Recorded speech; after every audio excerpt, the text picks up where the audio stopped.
not necessarily reflect those of Yoakley Scott Corporation and your sports network. Yeah, I've been closer to Jesus before, so can you help me out? Oh, can you help me out? Am I on my own? Am I on my own? But can you help me out? Am I on my own? Am I on my own? But can you help me out? Can you help me out? I've been scared to look in my soul.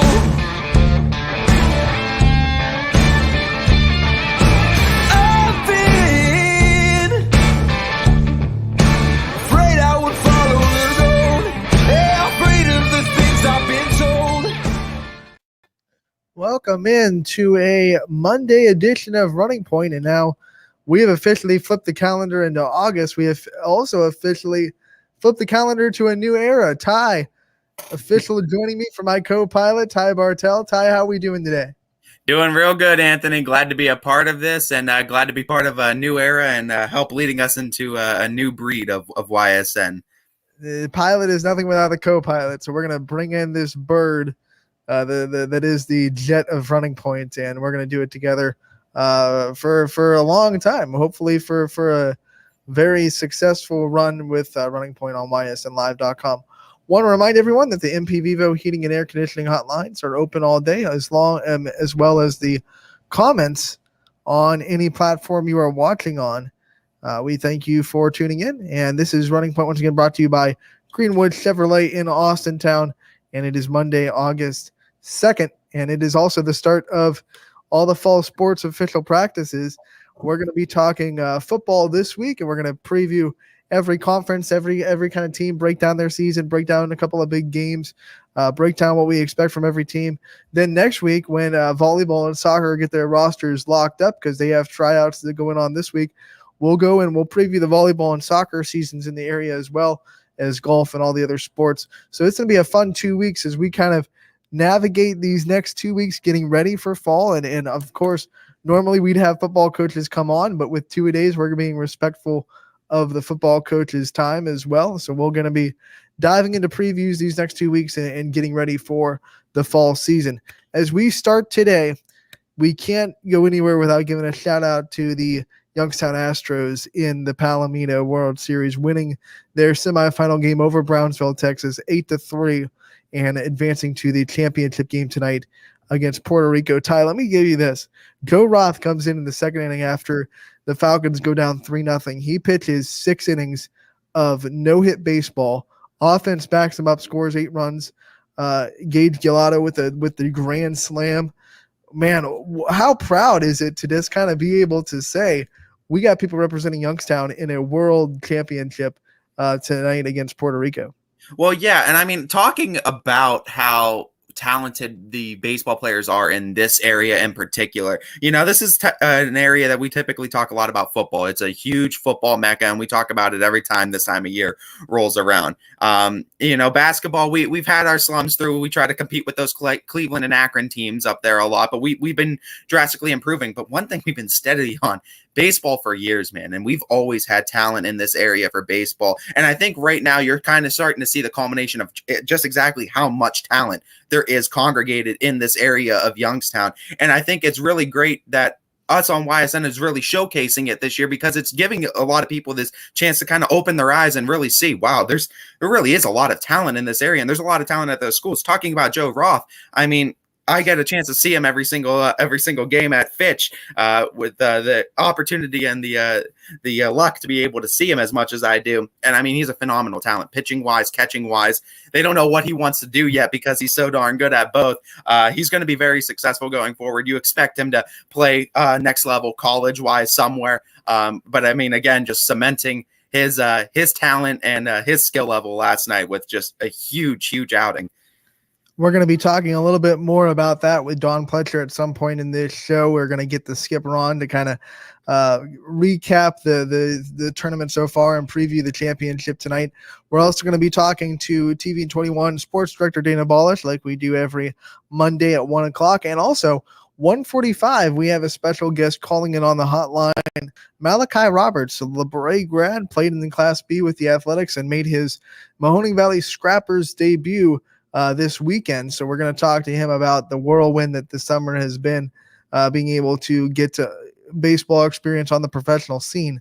And, we'll talk to him about that as well as all the football previews we're going to dive into. Yeah. So when we talk about football, we're going to start with the AAC because, of course, Ty, you're going to be seeing a lot of the Fitch Falcons, and because of that, you're going to be seeing a lot of the other teams as well. Let's start with Fitch. I mean, this is your golden team. You're going to be the voice of the Falcons. You know them so well.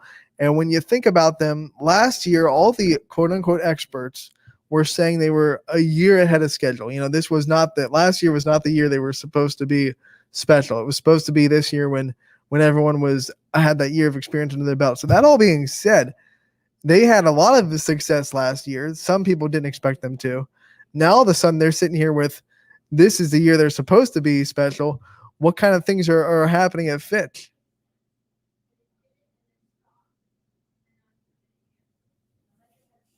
Let's fix that real quick. Looking at Fitch and looking at all the AAC teams, and here's what I did. I basically looked at the teams. I looked at the departures. I looked at the players that are returning, players that are going to be looking to make a big impact, and I looked at a couple of big games on the schedule and just kind of breezed through each one of their schedules, kind of highlighted a couple of games. Fitch being the big one right off the bat, we already know the first team offensive player that they lost in Todd Simons is going to be absolutely huge. He's a huge 6'4" wide receiver that just was a touchdown threat no matter where he was on the field. We know he's taking his talents over to West Virginia, I believe. So, and we have that. That's going to be a big talent that's going to be lost for the Falcons coming up this year. But you are going to have two returns on offense first team. You're going to have Devin Sherwood, the quarterback. That's going to be your big motor behind center. He's going to be the guy that's going to run the whole table, and he's the guy that you're going to be looking for having a great season. I expect more big things from Devin Sherwood after a very successful 2020 season, as well as Tyler Evans on wide receiver returning. He's a senior this year, had a pretty solid year last year, played behind both Nate Leskovac and Todd Simons, got to kind of learn and get molded underneath those two really good wide receivers. I expect for him to have a big season. Speaking of which, Nate Leskovac, another big departure for the Falcons as well. Also losing offensive lineman Nate John for Fitch, as well as Jaden Murray. Those are two huge offensive line holes that Fitch is going to need to fill. Fitch, though, obviously has always been a bigger offensive line type of school. It seems like they never really have too many problems. They're able to just replace them. And I hear that there's another Evans coming up in the track that is supposed to be very good. Freshman last year on defense, now moving back to the offensive spot. And you got to think, it might run in the family, some special things happening for the Falcons with Tyler's brother. Is Dan, right? I believe so, yeah. And I mean, he, as you said, too, freshman last year. And I mean, he started, too, basketball-wise, phenomenal athlete. He's starting to come around as well. Absolutely. We're gonna hold this thought because we do have a special guest with us, and it's one of the ones that we've been waiting for. Don Fletcher of the Astro Falcons and the into the championship game tonight, Astro Falcons. Coach, how we feeling in Texas? Oh, feeling pretty good. How y'all doing? We're doing good. I'm sure we're not as hot as you guys are in the Texas heat, but we're doing good. Good. Yeah, it's hot down here. Yesterday it was like 105 and 135 on the field, so it was a little warm. Well, your bats were hot too yesterday with the 8-3 win over Brownsville, Texas, to get into this championship game tonight. Talk a little bit about what the progression of that game was and what it kind of went like from your perspective. Last night's game was a big roller coaster. We started out, we had a great plan. We had our one of our top pitchers, Aiden Kelly, gone. We felt real good, but geez, we gave up 3 in the top of the first. Aiden's arm said his arm was tight, so we took him out, and Joe Roth we brought in, and my goodness, he pitched 6 innings, 49 pitches, no hit baseball. He held the fort. Then we just started chipping away, and got a huge grand slam from Gage Gillette, and won the game. So yeah, last night was an exciting game. A lot of emotions. When you have someone like Joe Ross step up the way he did, what does that mean for you as a coach and you as a team moving forward, knowing that you can kind of depend on people like that? It feels good, especially for like a young guy like Joe. He hasn't pitched in a while. And I think a lot of people were like a little worried, and I'm sure his parents were, because he hasn't pitched for about 30 days. But, I got all the confidence in the world in Joe. He's a great young man, really maturing as a pitcher. And, hey, we had some other pitchers, but, I had Joe all year long, and, I felt really good with Joe. Yeah, and it wasn't. I'm sure it wasn't a hard decision to kind of put him in. He's a kid that we've seen on YSN is ready for the big moment at any time, and you can talk a little bit about that. His ability to do his best when the lights shine the brightest. Absolutely. I mean, I don't know what more can be said. 49 pitches in 6 innings, no hits. In a quarterfinal game, I needed him. He caught a full game for me, and he went 5 for 5 at the plate. Just a good guy. And I mean, even after he went 5 for 5, I explained to him he wasn't going to play in the semis because I planned on starting him in the championship game. And most kids will maybe be a little upset, like, hey, geez, I just went 5 for 5. But Joe, he liked to perform for himself, but he also has the understanding of a team, which is a great thing. You also got a really big offensive performance from Gavin Miller. Talk about his approach at the plate and what he's doing so well at this time of the year. Gavin Miller is an Auburn recruit, so obviously he can play the game. And he's a guy that really works at his craft. First couple of days, he's struggling. And I mean, struggling for him is, 1 for 3 and, a couple big outs. But, he went to the cages, worked on staying back, and he's just been, outstanding now. 2 off the fence last night.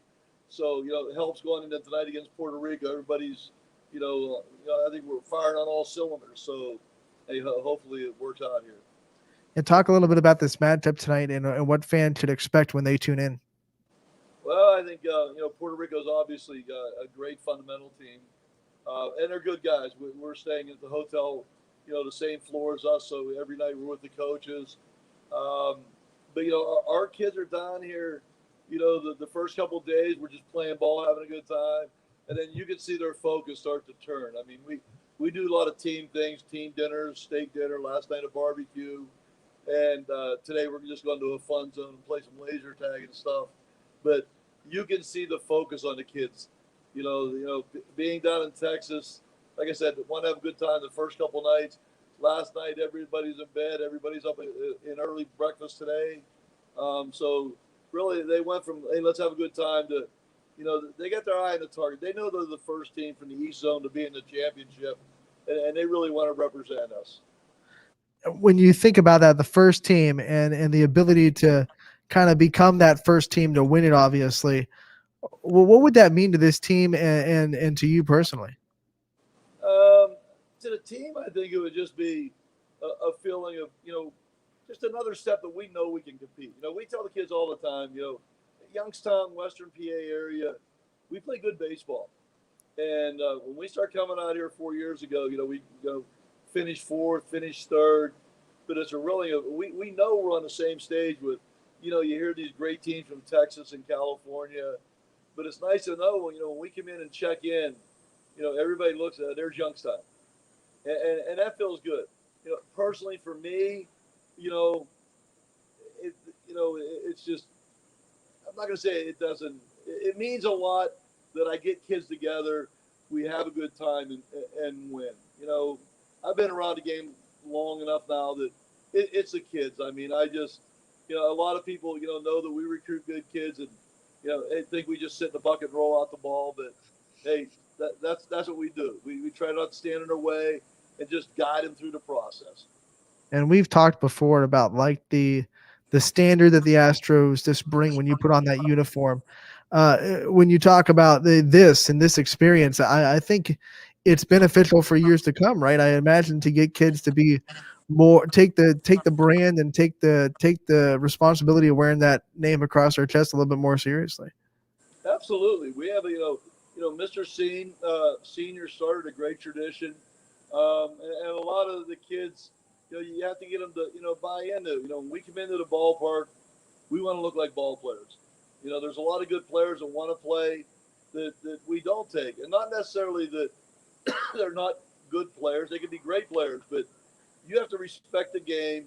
When we get out of Texas, the best compliment I get is I hear the officials all the time tell me, wow, your kids are great kids. And that's what I want to hear. I mean, obviously we want to win, we want to compete, but our goal is to have good kids represent Youngstown and know they are representing the community, not just let's go out there and kick some butt on the field. Let's do it the right way, and we feel we do. And with all that being said, when you eventually come back, and hopefully you come back with a championship, what's it going to feel like to be able to come back to this community that really most of which have been able to just watch from here in Ohio? What's it going to be like to come back to this community and feel that support from everybody? It feels really good. Youngstown, man, they support. I mean, it's amazing the amount of texts I got from. I mean, this morning I had over like 100 texts from kids from the last 4 years that made this trip. Same with Billy Mack and Emil, and they're getting calls from friends back home. We see the views on, posts on Twitter, and it's just amazing. And it actually, I think it will feel good to, let's win this thing, bring a World Series title to, the Youngstown area.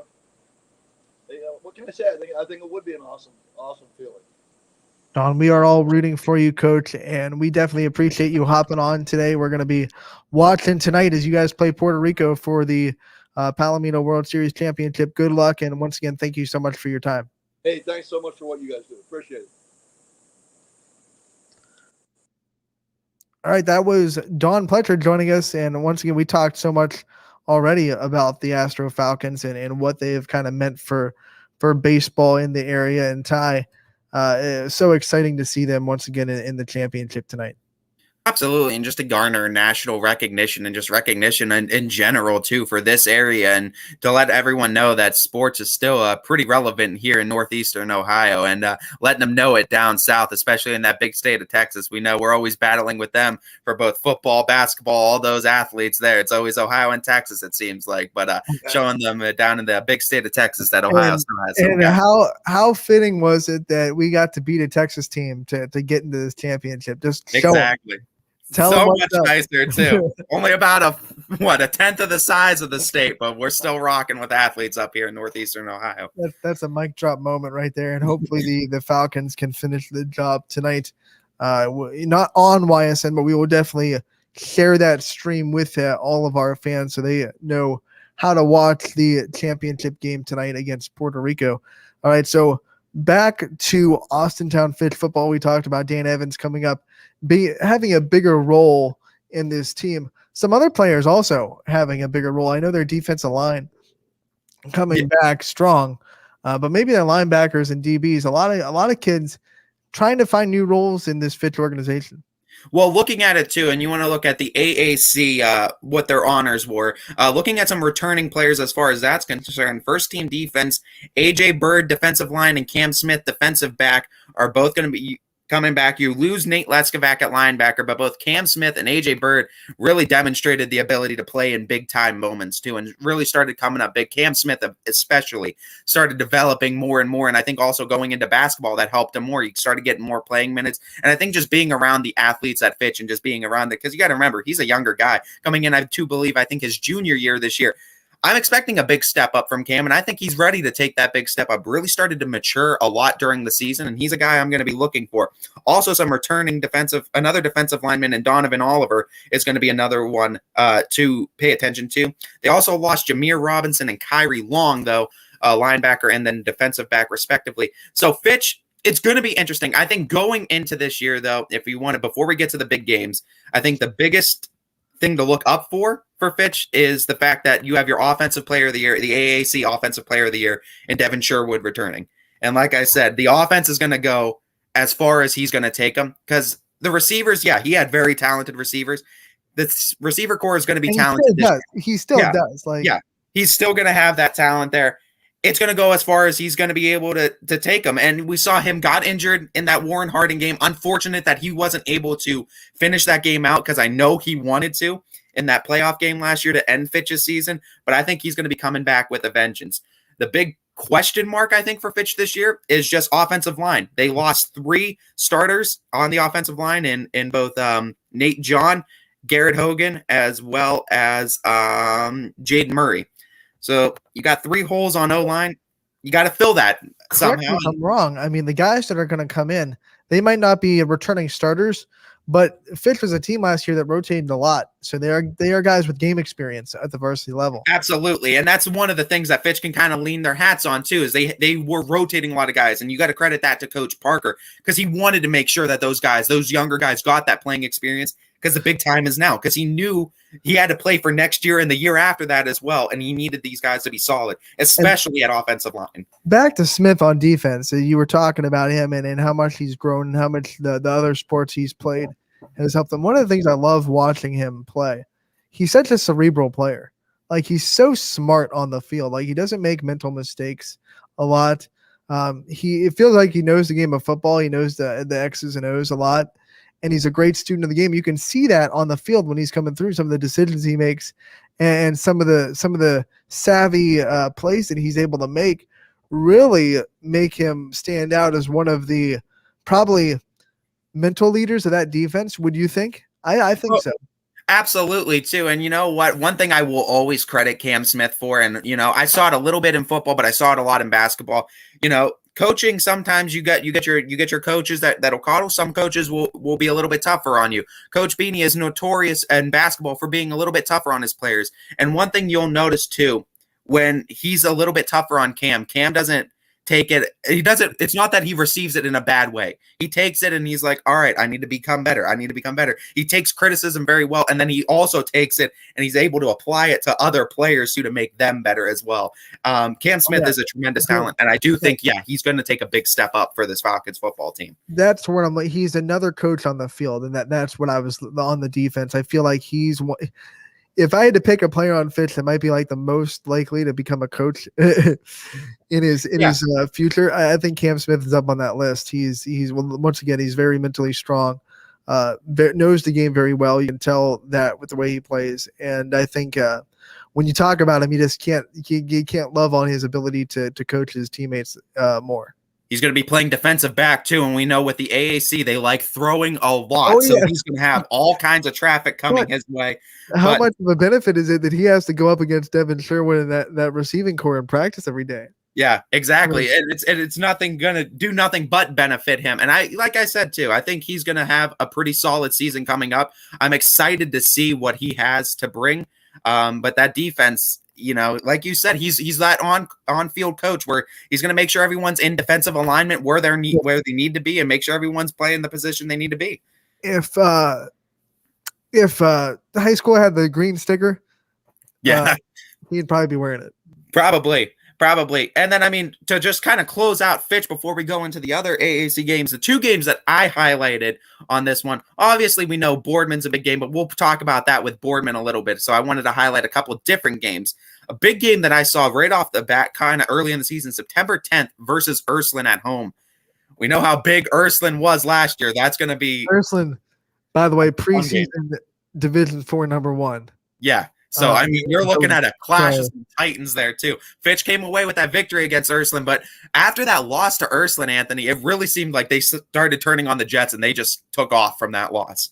Absolutely, especially in the playoffs, man. What Ursuline did in the playoffs last year, I think they opened a lot of eyes in that Poland game. A lot of people thought it was going to be competitive, and Ursuline just said, no.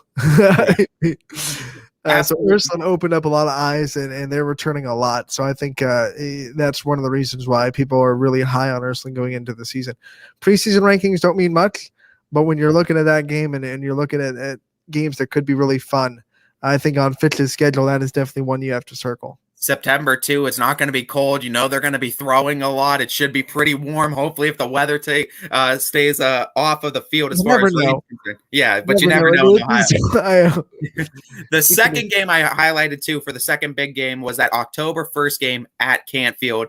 I think this was a matchup we both wanted to see because these were two AAC teams that were 6-0 in the regular season with a shortened regular season last year. And it was the two teams we wanted to see collide. We never did get that matchup, but we are going to get it this year. We lost some players on both sides, but some players on both sides are going to be stepping up now. This is going to be a very good matchup too at Canfield. Yeah, and we'll talk about Canfield in a little bit as we break down the whole conference.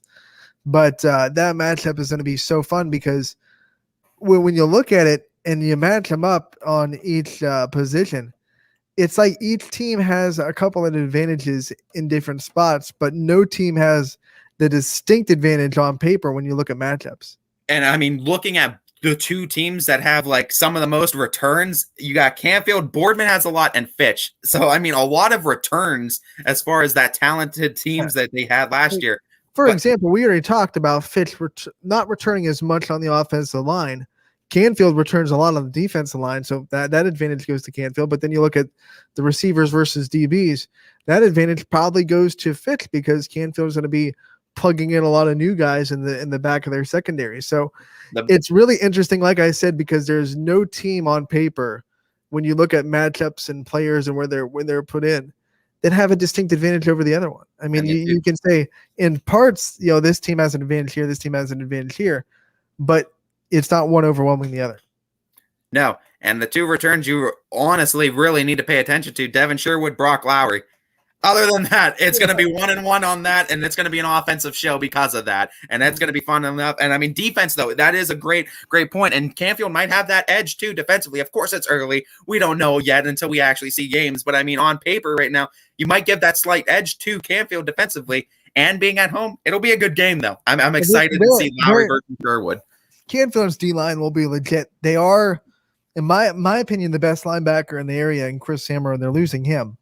Yeah. But I don't think their linebacker core is going to take too many steps back. So definitely the front of that defense for Canfield is going to be one of the highlights of their team. We started talking Canfield. We can go right into Canfield, too, and let's go right into the preview. Perfect segue to Canfield. There's two offensive linemen that were departing. We got Michael Minock and then Nick Hugo that are going to be departing off of Canfield's first team. So there's a couple holes offensive line. Returns on Canfield's second team offense. Michael Crawford at running back, Brock Lowry at quarterback. We already said that. Boom, boom. That's our 1-2 punch too. And boy, were those two dynamic on offense last year too. Absolutely dynamic. Because Brock Lowry is so good at running the ball, and they have that read option working so well. And he can throw it. So it's almost a triple option. Yeah. We go into the defense. We mentioned Chris Amarone was the AAC Defensive Player of the Year last year. He's going to be departing linebacker, one of the best in the area, as well as Ethan Fletcher, a very good defensive back. Toby Smith, though, defensive lineman, is going to be returning. And I know Toby Smith from my younger years, and I watched this kid grow up. And boy, when you talk about a kid that went from like this big at like 3 years old, and now he's like, oh my God, this kid is bulked up, and he is going to be a terrorizer on the defensive line, as he already is. Already got a first team honors too in junior year. I expect the same success from him this year. He's an absolute terror on the defensive line, run stuffer too at that. Also, Canfield too, before we get in, we'll go into the second team defense too. Connor Fritz, linebacker that's departing. Luke Morrill, a defensive back that's departing, but a returning linebacker in Drew Carcerone, I think, or Carase, I think. Let's see what I got his name on. Yeah, Carase. So, I mean, you got some returns, but you got a little bit of departure. But like we said, Brock Lowry is going to be the biggest return, I think, for Canfield. And I think it's going to be the motor behind Canfield having another successful season. It's going to be on defense. Like I said, it's going to come down to that D-line and how much they can establish their dominance. Because if you have a really strong defensive line that can break through offensive lines, it can really hide some youth in the back of your defense. And that's where Canfield is going to be the most young on defense, is their secondary. So if they can really dominate up front, stop the run, and get to the quarterback pretty quickly, then they're going to be able to hide some of that youth in the back of the secondary. As we look at some big games, too, from Canfield, I would bid you to find a bigger game August 19th at Poland, but there's another team in Canfield that will probably argue that they have a bigger week 1 game than Canfield and Poland. But nonetheless, Canfield and Poland, huge week 1 game at Poland. Battle of 224, Anthony. You can't ask for anything better week 1. The storyline for this writes itself because it's Pavlansky versus Pavlansky on their father's field, and it's already the big rivalry. It's going to be packed, standing room only. You can't ask for much more as a football fan. I mean, if you're not watching a specific team on Thursday night, and that's the other thing, it's a Thursday night, so a lot of casual fans might just mosey on down to Poland to see that game. I mean, I don't think we can talk about how big of a storyline that game is going to be. Bragging rights on the line because of the big rivalry, but also bragging rights on the line because it's brother versus brother.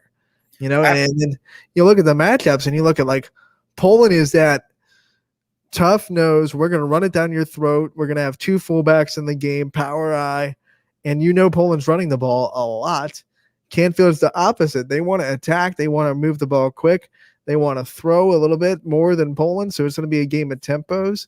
Very interesting matchup anytime 2 teams that are good at things that are completely opposite go up against each other, and you try to see, especially in the first quarter, who really puts that tempo on the other team more.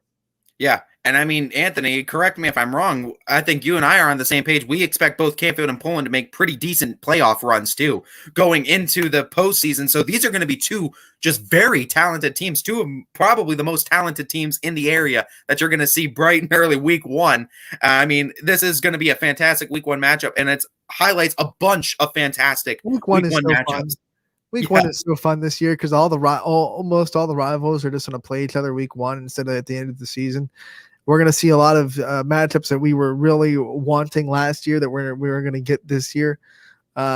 Week 1 is going to be fun, but definitely the appetizer for the full Friday night of games is that Thursday night game between Canfield and Poland.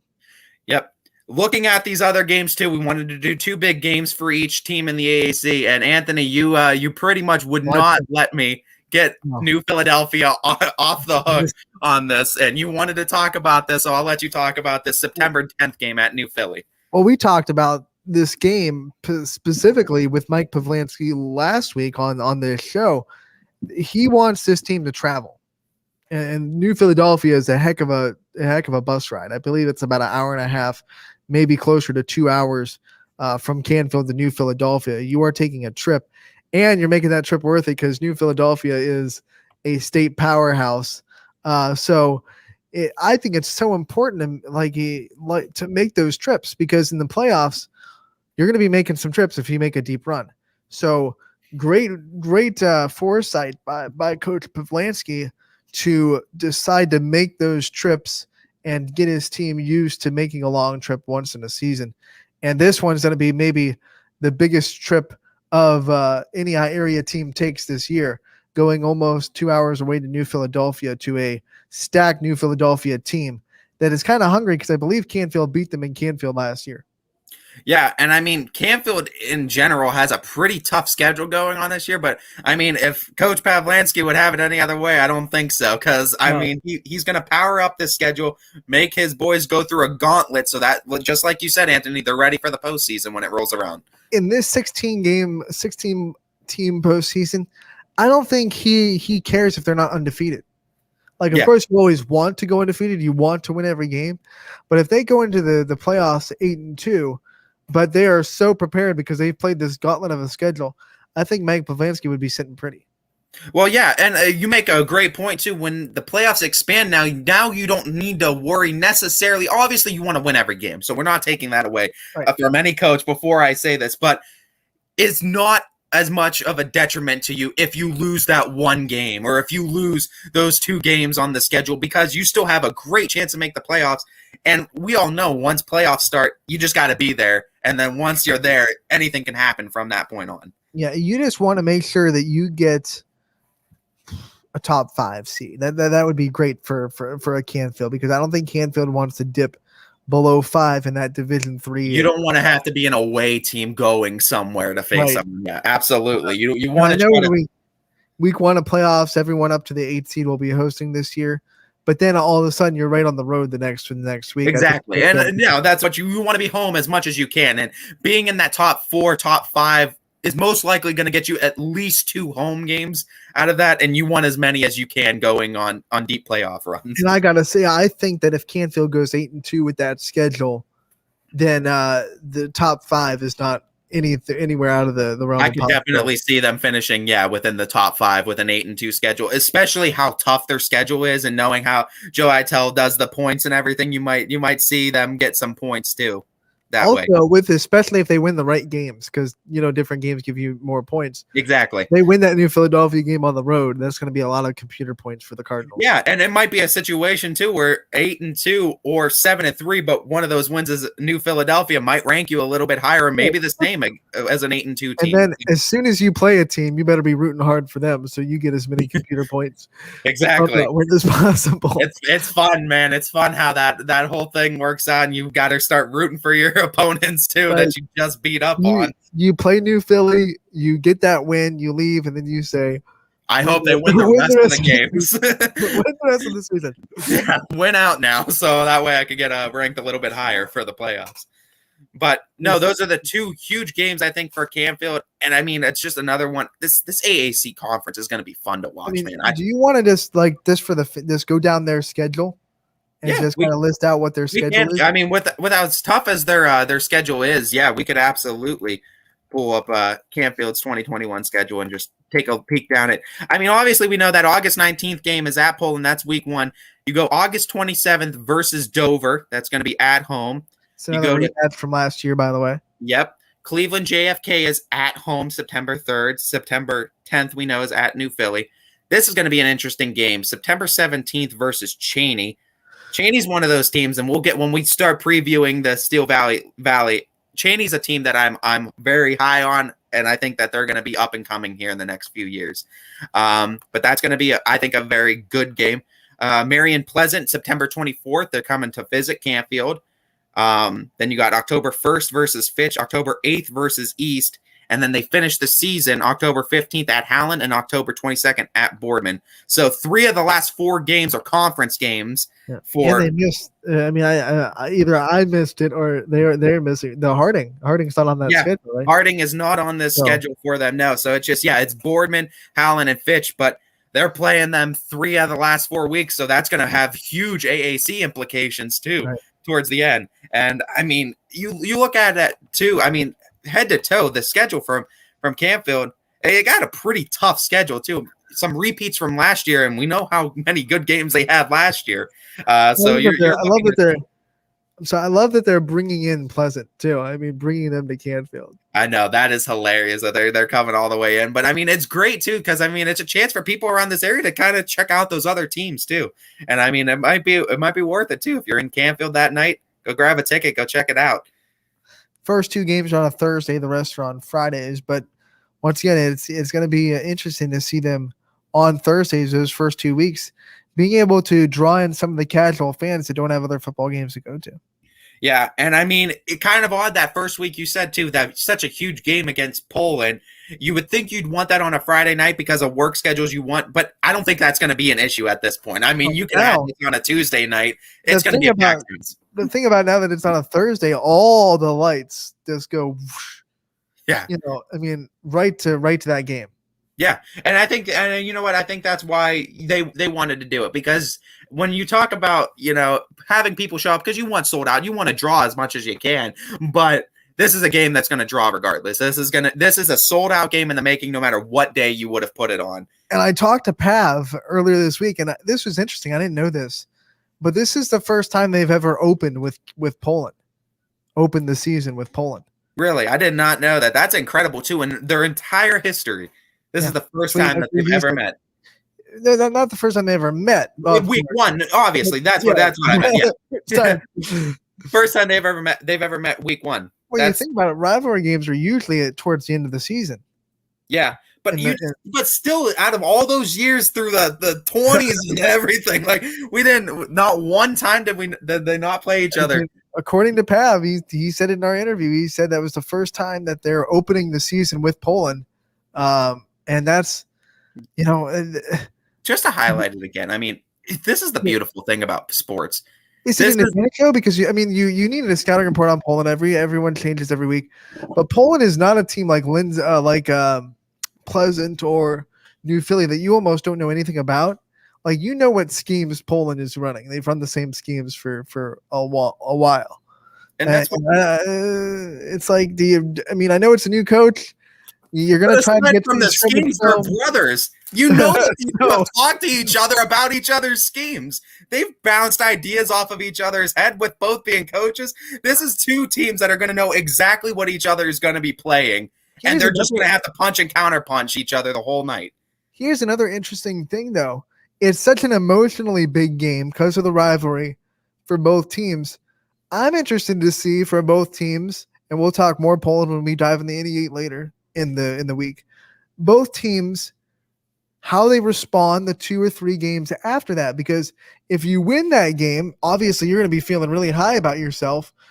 Do you ride that roller coaster a bit too much in the week 2? And then obviously if you drop that game, are you a little bit too much in the valley to get up for week 2? I talked to Pavel about that too. It's very hard to bounce back from a really strong emotional game in week 1 and get right ready for week 2, no matter which way that game goes for the teams. Yeah, and I mean, I think you bring up a really good point in that you want to try to win this game because it's going to set you up for the next week, and the loss is really going to be a test of character of your team, how well you have your team coached, how well you can get that game out of their heads, because, I mean, this is a game that we've been talking about since the beginning of the summer, since we knew that Pavlansky was hired, since we knew this was on the schedule. Everybody in the area has been talking about it. So you know it's in these kids' mind. You know it's in both coaches' mind right now. They're going to be talking about it. But one thing I will say, Poland last year, if you don't remember, lost week 1 against South Range. They did. And they never looked back from that point on until the playoffs. So Poland is a team that we saw last year. They got that first week loss, but they were able to battle through that adversity, figure themselves out. And you know what? That's a very good point because, I mean, South Range isn't like a Canfield rival, but that's a big game in the NE8. I mean, everyone knows last year it's pretty much coming down to South Range versus Poland. Yeah. So to open week 1 against them and to fall in that game and really not even it was pretty domination by South Range. I think Poland scored late to make the final score a little bit closer, but you look at that game to bounce back from that. Maybe Coach Pavlansky isn't too worried about how their team responds from that first Canfield game, whether they win or lose. Yeah, and like I said, it just seems like they responded well. It's hard to say with Canfield because they went undefeated in the regular season, so we don't know necessarily how a loss would affect them. You wouldn't think that a loss is going to affect either of these teams too much because, like we said, we expect both these teams to make fairly deep playoff runs too. Even discussing state championship wise, I think both of these teams can definitely be in the discussion for the respective divisions. But yeah, I think both these teams, it's going to be interesting to see how they do react to it because some team's going to have to lose. Right. Yeah, right. So I mean, yeah, someone's going to have to lose here. And I mean, like I said, with these teams, you know, the coaches, Pavlanskys have talked to each other. They know somewhat of each other's schemes, so they know what each other's going to be running. And you're going to probably see some trick plays too. I would think this game, some trick plays that you're not expecting. The discussion at the Thanksgiving table, if like the first play from scrimmage, whoever gets the ball first runs like a trick flea flicker play. Yeah, I would love nothing more. Put it all out on the line week 1. Sitting there like, what is wrong with you? First play, trick play. Really? We're doing this? All right. We need to get like a bragging rights show with the Pavlansky, so whoever wins and whoever loses, they're able to like send a message to each other on YSN or whatever. We could have it up on our channel, like the winner's message and the loser. We talked about it. They have to root for each other, which is easy. Pretty much. So yeah, give a good luck clap to them for the rest of the season and say you got me. Can Canfield Nation ever really root for Poland? I don't think that's as hard as it gets, man. I mean, geez, oh man. It's kind of like asking a lot to ask a Canfield fan to root for Poland right now. It's going to be one of those things where they just hope, like, if they win, they're not upset about it, but they're not going to actively root Yeah. for each other. No, I don't think so. I mean, maybe if it means one of them gets seated higher at the end of the year and they have to root for one, you might see them quietly root for it, but they're definitely not going to be audible about it. They definitely do not want to root for each other's teams at all. Want to take this time to remind everybody that the comments and fan line both open. The MPV Vote Heating and Air Conditioning fan line 330-886-0813. Call in, and if you call in, you're in control. Whatever you want to talk about, me and Ty would just grab the bull by the horns and talk about it. I mean, if you call in and say you want to talk about New Zealand rugby, let's go. We'll try our best to get through New Zealand Let's rugby. go. The comment section are also open. Comments on any platform you're watching on, whether it be Facebook, Twitter, Twitch, or YouTube. You can make sure that you can comment on the section. It is live, and we'd love to hear from our viewers as we approach the 1 o'clock hour. I want to remind everyone that at 1 o'clock we'll be talking to TV 21 Sports Director Dana Balish, and at 1:45 we'll be getting a phone call from Malachi Roberts, a LeBray grad that made his debut with the Mahoning Valley Scrappers this weekend. We'll talk to him about that. So before we get to that, though, let's continue our previews of the AAC. You want to go right into Boardman next, since I think new coach and Coach Seth Antrim and all the things that he's going to do with this program moving forward? Yeah, absolutely. So looking at Boardman was actually one of those teams that I looked down the list, and I was looking through the AAC honors, and I was looking through their roster last year and guys that are returning. Boardman has a lot of guys returning, so this is going to be fun to look through this year. Looking on their first team offense, Terence Thomas, wide receiver, he's going to be returning this year. He was dynamic last year. He's going to be another great receiver this year. Committed to Purdue, too, by the way. Yeah, that doesn't hurt your cause. You have a Boilermaker patch on your. Exactly. Before the season starts, too. Before your senior year starts, you're already committed. That's going to be great. I mean, also looking at it, Joseph Farah, offensive lineman returning. Cam Thompson, another wide receiver returning. Those both made second team all offense. Again, another receiver. So I mean, Boardman, two returning receivers that both made first team, second team receivers. That's coming back. You got an offensive lineman returning. Then you got defensively, and Jake Powell is going to be. Oh, excuse me. Jake Powell is one of the departures in the defensive line. Sean O'Horo, the defensive back, is going to be returning first team defense last year. And then Anthony Hightower, another defensive back on second team defense, is going to be returning. So you're looking at Boardman. A lot of the guys that they had win honors last year are coming back, with the exception of one. So you think about like last year, probably disappointing a little bit for Boardman standards. Yeah. Then you look at their honors and say, man, they had the talent. They just needed the experience a little bit, and now they have it. I think so, too. I think the experience is going to help. I also think getting a breath of fresh air with a new coach and a new system might help this team. Not necessarily that the previous system was bad, but it might not have just fitted the players that were in it. And I'm curious to see what a new system is going to do for Boardman this year with all the talent that they have on that team. It's interesting that you bring up this point. A lot of people think when a coach leaves after a bad season, it's because it's all his fault, or he had to leave, or he was forced to. Sometimes no control over the coach and whether the coach is doing a good job or not. The relationships in the program just get in need of a change. Yeah. You need kind of something to change it. And we've seen examples of great coaches that continue careers at other places, and Ignacio going to help out Canfield. But at the same time, it's not a knock necessarily on Ignacio to say he had a great career at Boardman. So I don't think it's always necessarily black and white to say a coach leaves because he had a bad, season, or he had a bad, Yeah. And I mean, it's not always the coach's fault. Take nothing away from Coach Ignacio, one of the nicest guys ever. And I think a great football mind as well. And like I said, too, sometimes things just don't mend well. They just don't mold well. And it's nothing of the player's fault. It's nothing of the coach's fault, because Coach Ignacio, he has a great football mind. He can make schemes, but sometimes the players that you have that are just a part of your program through no fault of your own, they're just talented players that just end up on the team. You have to try to cater it to them, because that's what you want to put them in the position to be most successful. And sometimes it just doesn't work out like that. And sometimes you need a breath of fresh air, whether that be coaching a different style of players to a different system, or players going under a different coach and learning a different system as themselves. Point is, you both want to be successful as the coach and the player, and you want to both put each other in the best position to be successful. And I think this move, I think for both sides, is going to make both of them a lot more successful. Just like Canfield, Boardman's strength and one of their highlights is going to be their front on defense. Talk a little bit about their defensive line. I know you have the people that are returning, but I know their defense is big. Their defense is athletic, and especially up front is going to be another reason for offensive lines across the area to be a little bit timid.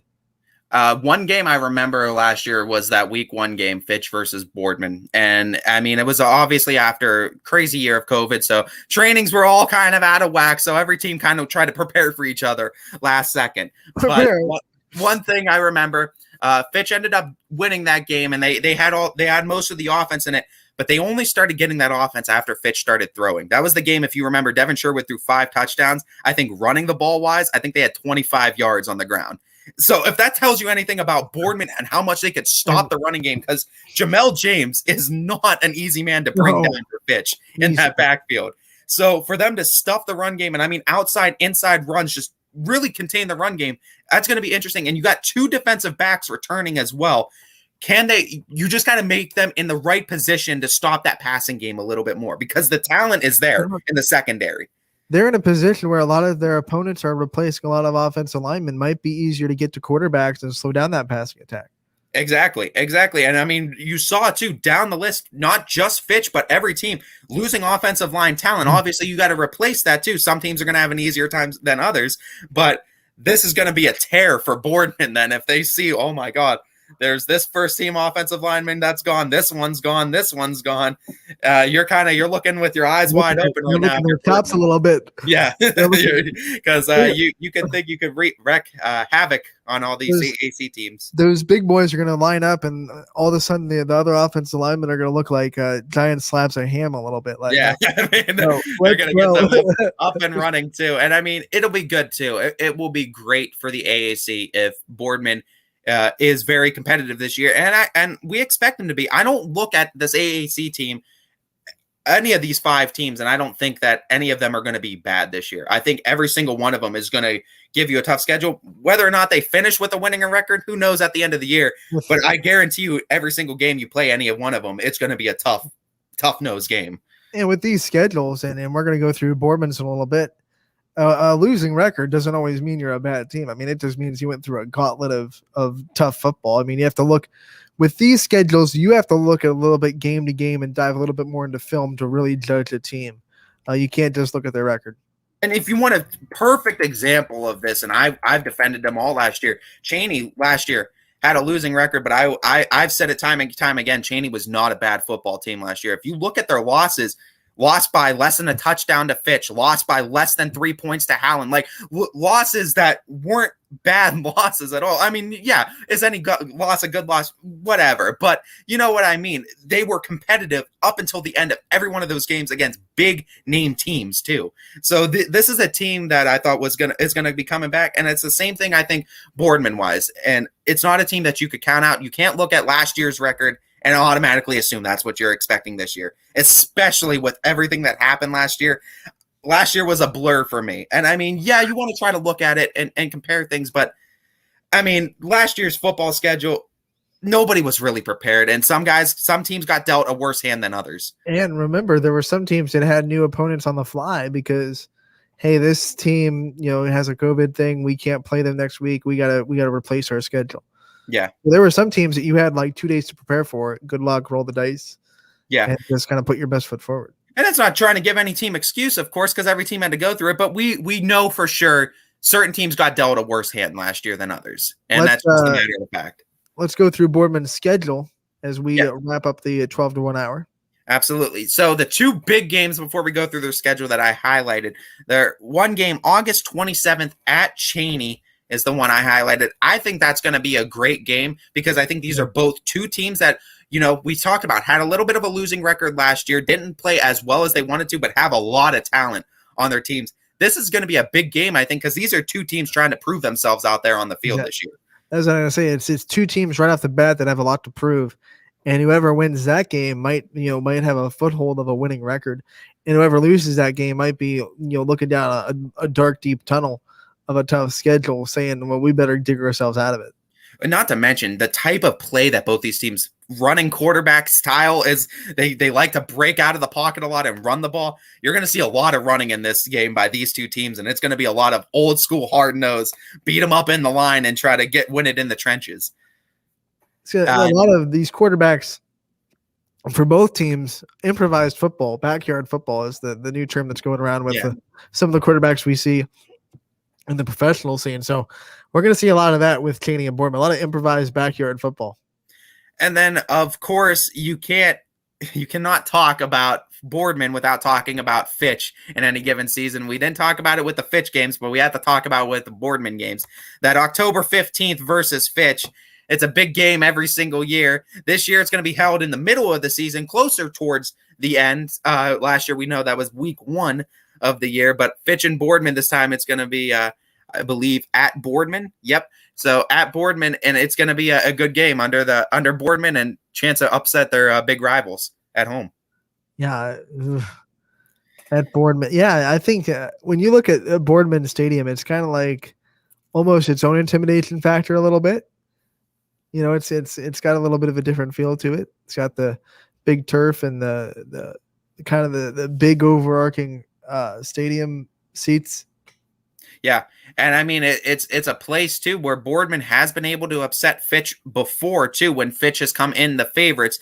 We know how good Fitch has been in Greenwood Chevy Stadium in Austintown, but we also know that Boardman at home is a very tough team as well, and especially with Fitch coming into town and the packed house is going to be back for Boardman. It's going to be packed. This is going to be a great game. Boardman has turned into a little bit of a house of horrors for Fitch in the recent history. Absolutely. And I mean, you want to talk about just big losses towards the end of the season and just taking Fitch out of playoff contention. And Boardman's played great spoiler to Fitch over the years. And I mean, with the styles that these two teams play, it's going to be different on it. You got one team that's going to throw the ball a lot and one team that's going to just try to run it down your throat. It's going to be a revenge factor for sure, I believe, on both their ends, trying to, Boardman trying to get revenge from last year and what kind of went wrong last year, but Fitch trying to get revenge for all the recent past losses in Boardman and trying to get that monkey off their shoulder. As much as I love the Falcons and, I cover them throughout the season, I don't think you're going to be seeing 5 touchdown passes against Boardman's defense this year. And I think they'll make sure that the secondary is ready for Fitch this year. As long as they don't overcompensate and then lose a little bit of that run defense to overcompensate with the pass, I think might be a lower scoring game than in years past. Yeah, but definitely, again, should be a good one. We'll take a timeout. On the other end, we'll talk to TV21 Sports Director Dana Balish on Running Point, brought to you by Greenwood Chevrolet in Austintown. At Greenwood Chevrolet, shop with confidence knowing we're ready to go the extra mile for you. With the largest selection of used vehicles in the Valley, backed by the Greenwood Advantage Warranty. Only at Greenwood Chevrolet. New things happen all day. Some are good, some not so good. In today's complicated world, while you're busy working, playing, and living life, we're busy helping you make sense of the day's news. And there's only one place where it comes together with clarity, context, and accountability. It's 21 News at 6 with me, Madison Tromler, and Derek Steyer. 21 News at 6. It's what the day's news really means to you. Welcome home to a home made homier with Baird Brothers Fine Hardwoods. Inspiration starts at BairdBrothers.com and is turned into reality when high-quality hardwoods are delivered right to your home. Baird Brothers has the latest design trends, shiplap and skinny lap interior siding, antique oak rustic flooring, and, well, you'll find them all at BairdBrothers.com. Ordered easily, delivered conveniently, enjoyed comfortably. BairdBrothers.com. WRS Wealth Advisors, the area's premier wealth and retirement specialists. Located on South Avenue in Boardman. Hi, this is Jim Myers with Myers Family Insurance, your local Medicare and retirement resource. We're excited to have sports back, whether you're on the field or cheering from the stands.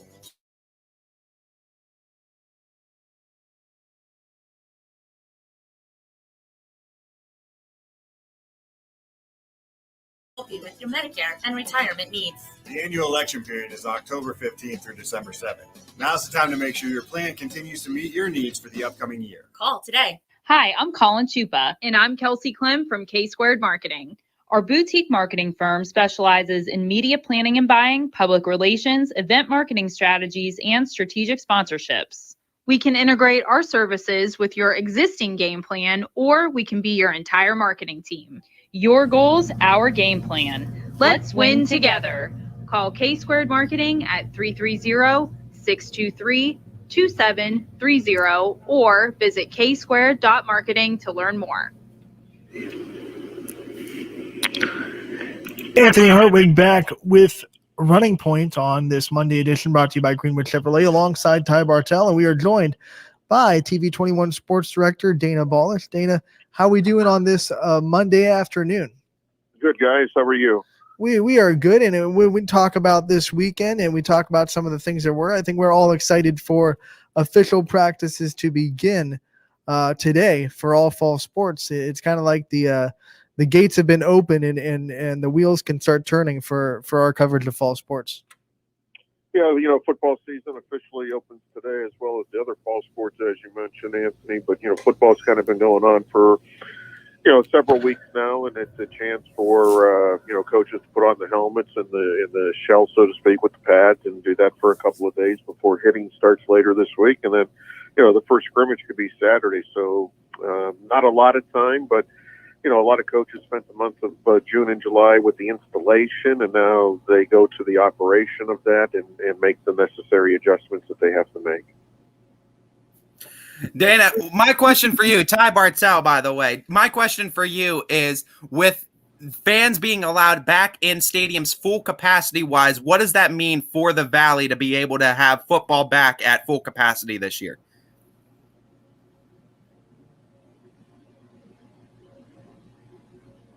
Yeah.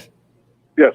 Apparently, Ty's question to you was with full capacity coming back this year, and we knock on wood that stays the way it is. What do you think that would mean for the Valley football fans to be able to load up these stadiums again and to be able to get back to a little bit of normalcy?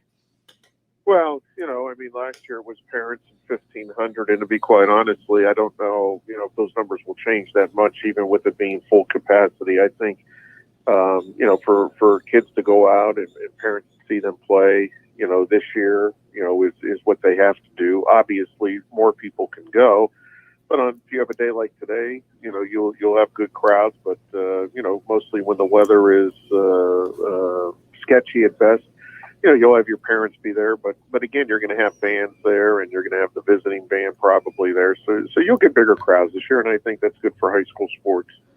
Now let's talk about Hubbard native Nate with the BMX freestyle, and we know it was disappointing. He wasn't able to really complete his heat, but how cool is it to kind of see a native Valley native in the Olympics and be able to still represent the country a little bit?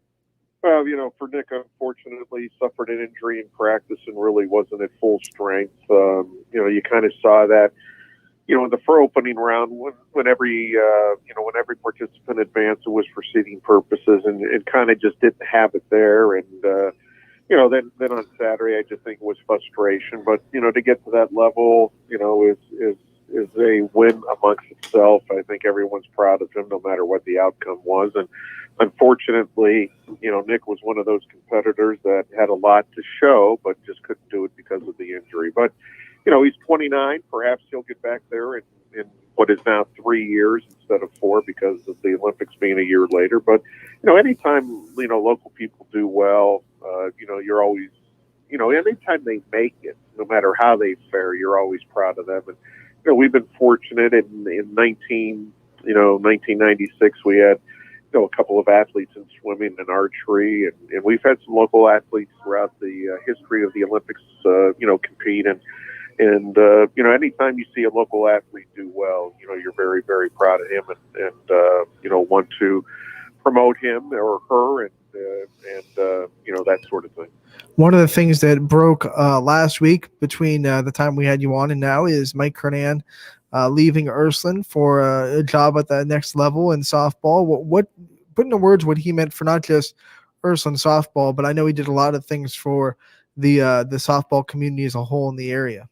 Well, I think that's the biggest part where Mike will be missed. You know, when they had the All-Star games at the end of the season, he put that all together, you know, and did a great job with that, kind of took the bull by the horn.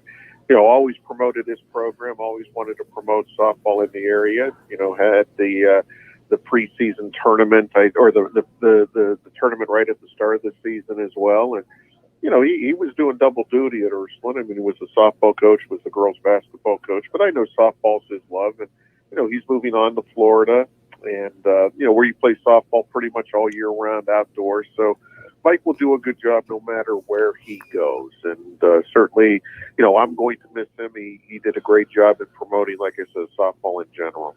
As always, we want to give you the opportunity to kind of preview the next couple of days of the Muscle Connection High School football previews. Who do you have coming on tonight in the next couple of days? Well, tonight we have Springfield at 6 and then Niles at 11 tonight. You know, Springfield's been to the championship game the last couple of years. You know, they're looking for that three-peat there and finally trying to get over the hump.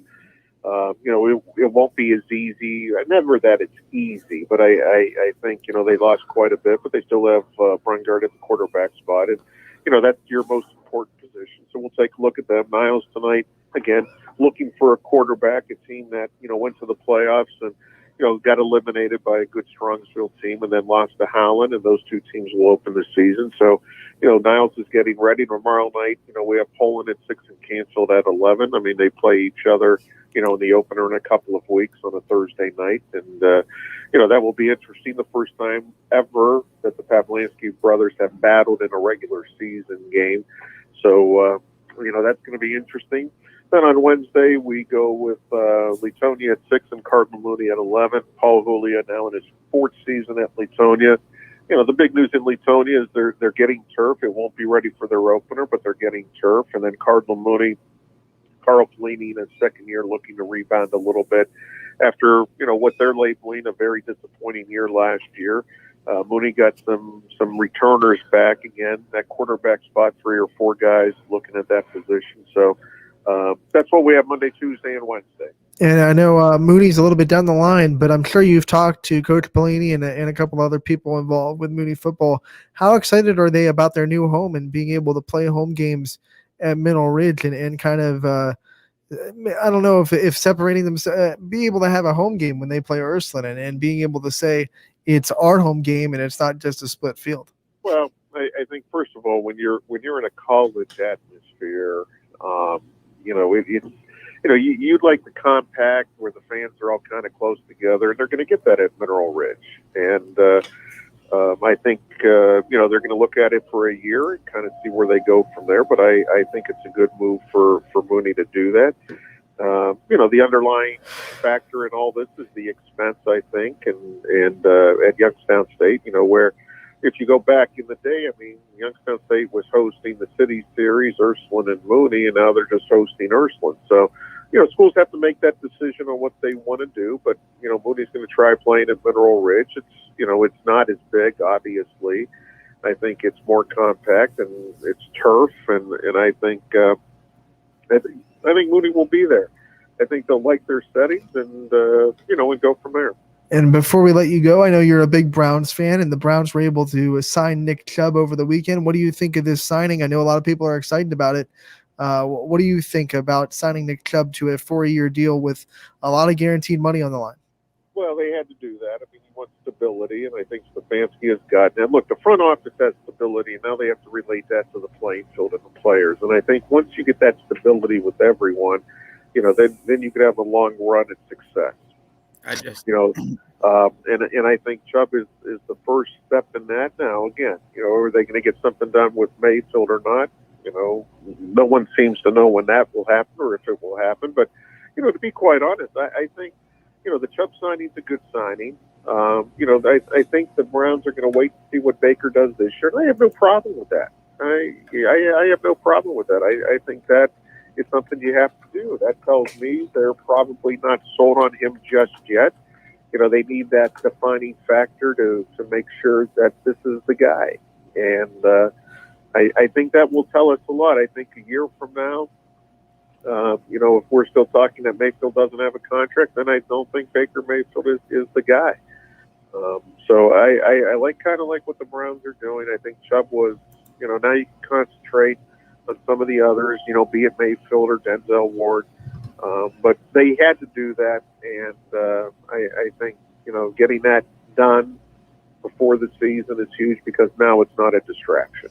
All right, Dana, thank you so much for joining us this week, TV21 Sports Director, and we look forward to talking to you again next week. Thanks, guys. That was Dana Balish, as always, joining us on a Monday. We will try to, moving forward, get him away to hear Ty. We are sorry about that awkwardness where Ty asked a question and we were like, oh. But we'll fix that going forward, and we'll make sure that Ty gets to be a part of those interviews as well, because Ty's got a lot to offer. And Ty, to respond to some of the things that Dana said, and one of the really interesting things is we're going to talk about Mooney a little bit more when we preview the Steel Valley, but they're playing a new home at Mineral Ridge. Yeah, and I mean, I'm going to have the opportunity to call a lot of those games down there, too. Going to be a lot of Saturday games, so I'm going to be doing Fitch on Fridays and doing a lot of Mooney games on Saturdays with Jeff Betos down there, so that'll be a great time. I'm excited to see Mooney, too, have their home field, too. I mean, they don't have to play with YSU now, so they kind of have a field that they don't kind of have to share as much. You know, you got the Saturday games, but it's a home all your own now. You don't have to worry about necessarily renting it for as much as YSU would probably cost, I would think, to rent it. But I mean, it's still a beautiful field too. I had a chance to see it when I did a baseball interview down there earlier, and they were working on it. A beautiful field. I'm excited for Mooney, and it's going to be an exciting season for Mooney too. I think they're going to have a lot to look forward to, and I think they're going to take a big step up from where they were last year. All right, we've talked Canfield, we've talked Fitch, we've talked Boardman. Let's move on to Howland and talk about the Tigers and some of the things that they're going to try to capitalize on this year. I know one thing about Howland that I know for sure. They are a big team. And by big, I don't just mean the size of their players, but the size of their roster. I remember watching a couple of Howland broadcasts last year when they were playing YSN teams and going, they must have every boy that is in this school play football. I mean, it was like sideline, end zone to end zone, sideline stacks. So talk a little bit about what Howland's returning and what we can expect from the Tigers this year. Well, like you said, Anthony, you expect a lot of depth from the Tigers this year, so they're always going to have 11 to field on offense and defense at any given time. You don't have to worry about that from the Tigers. But expecting from the Tigers, we look at the first team offense that Howland had. Returning, they got Gage Gibson, an offensive lineman that is very talented for the Tigers. He's going to help out tremendously for that offense. They do lose Eric Babenchak, their running back. Howland, though, has had a unique ability of being able to breed running backs. It seems like every time they lose one, they're able to kind of mold the next one to take its spot. So they're really good for replacing running backs. I mean, it's not going to be an easy replacement. Babenchak was obviously very talented for Howland, but you gotta replace him somehow. And I think they have some guys lined up for that they're definitely excited for. Also, they have 3 departures too that were on second team offense, and Stone Walters, who was offensive line, Keegan Lanford, offensive line, and then Braden Gibson, who was the tight end. So offensively, you got one return on as far as the award honors, but there's a lot of returns overall as far as Howland, and there's a few guys that we're looking to make a big step up, I guess, is the right way to put it, on Howland. But offensively, the Howland Tigers are always pretty hard-nosed and tough up front, offensive line-wise. And unlike the other teams we've talked about, Howland's a team that loves to run the ball, puts the ball down your throat, plays the old school, tough nose, because they use their sized physical running team. They can do that because they can sub guys in and out because of their depth on the sidelines. Absolutely. And I mean, like we said, you lose your running back, you lose your star running back, but Howland just has that knack of just being able to next man up mentality for that. Right. And they have the line to kind of make any running back look pretty good. Exactly. And I mean, they've had this unique ability. I mean, just the scheme wise of just always having a strong offensive line and always having great blocking up front for the runners. And I mean, able to get huge gains too from a lot of running backs over the years has Howland. Defensively, though, returning first-team defensive Matt Woomer, defensive back, as well as Ethan Snyder, who was on second team, a linebacker for them. They lose Nick Majavec, the defensive lineman, but I mean, two returners on defense. Yeah. And Howland, that was their strong suit last year, it seemed like. Ethan Snyder was the straight-up playmaker.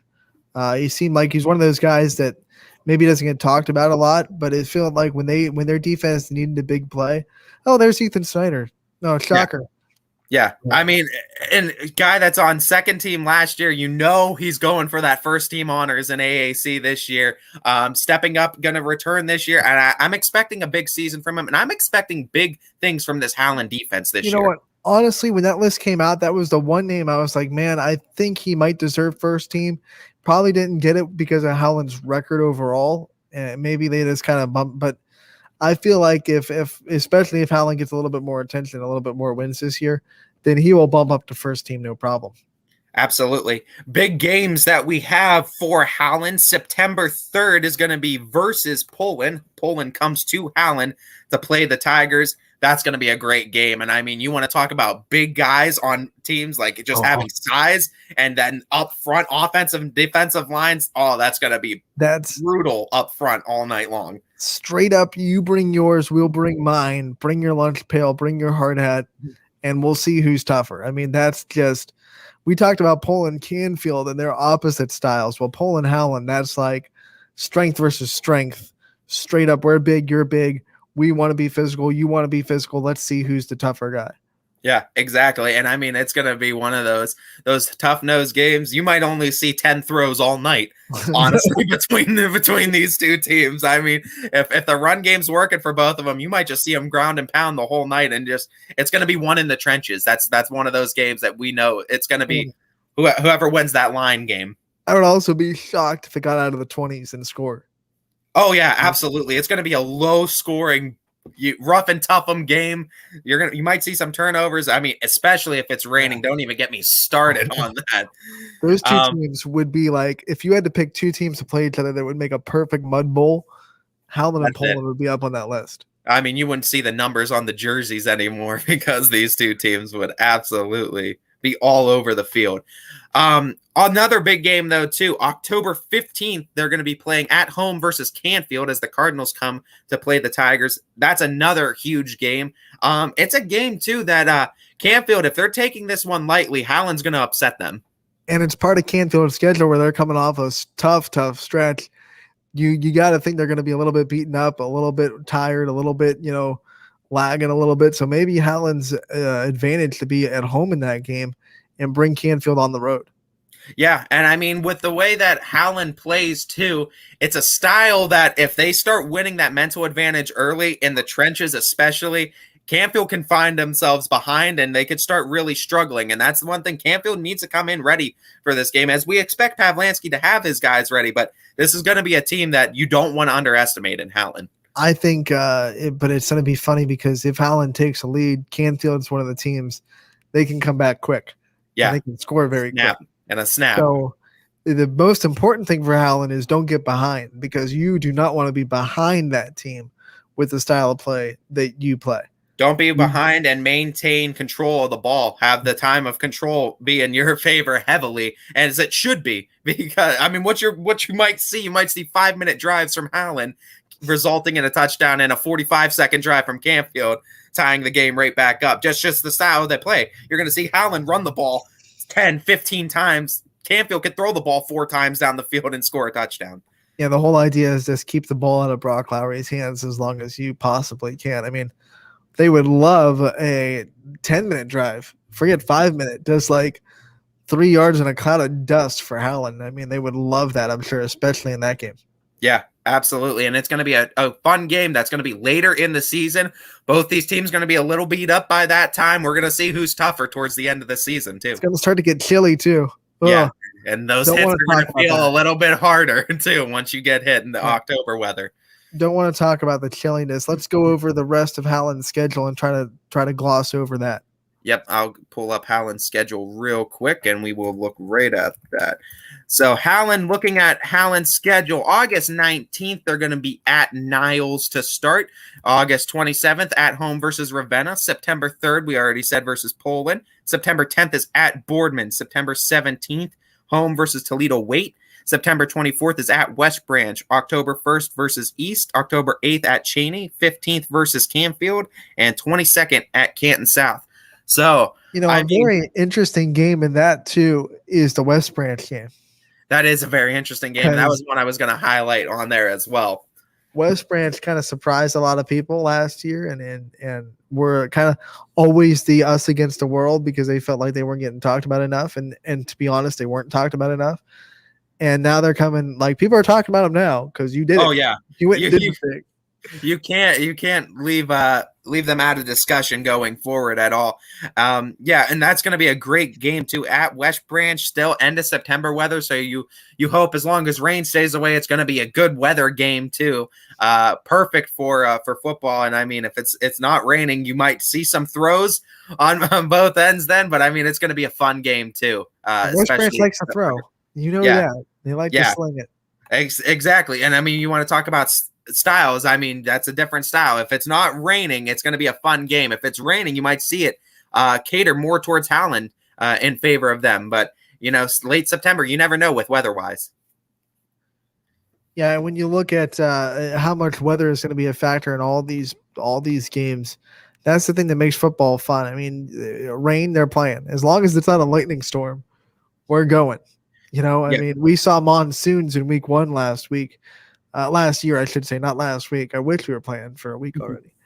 But remember last year, week 1, there were some games that got delayed because of lightning, but there were also some games that didn't have any lightning but got like monsoon rainstorms, and they still played. I mean, they're playing in the pouring rain no matter what it is. I mean, they'll play in snow if it gets there. I hope it doesn't get there. But the football is like, hey, let's go. Yeah. No matter what's happening. Absolutely. And the other interesting thing too about the Howland schedule, only playing 2 teams interconference wise. That's September 10th at Boardman, and then as well as that October 15th versus Campfield. So both Fitch and Warren Harding left off the schedule this year for Howland. So only 2 conference games for the Tigers this year. I feel like in football, the AAC is more of a loose, Yeah.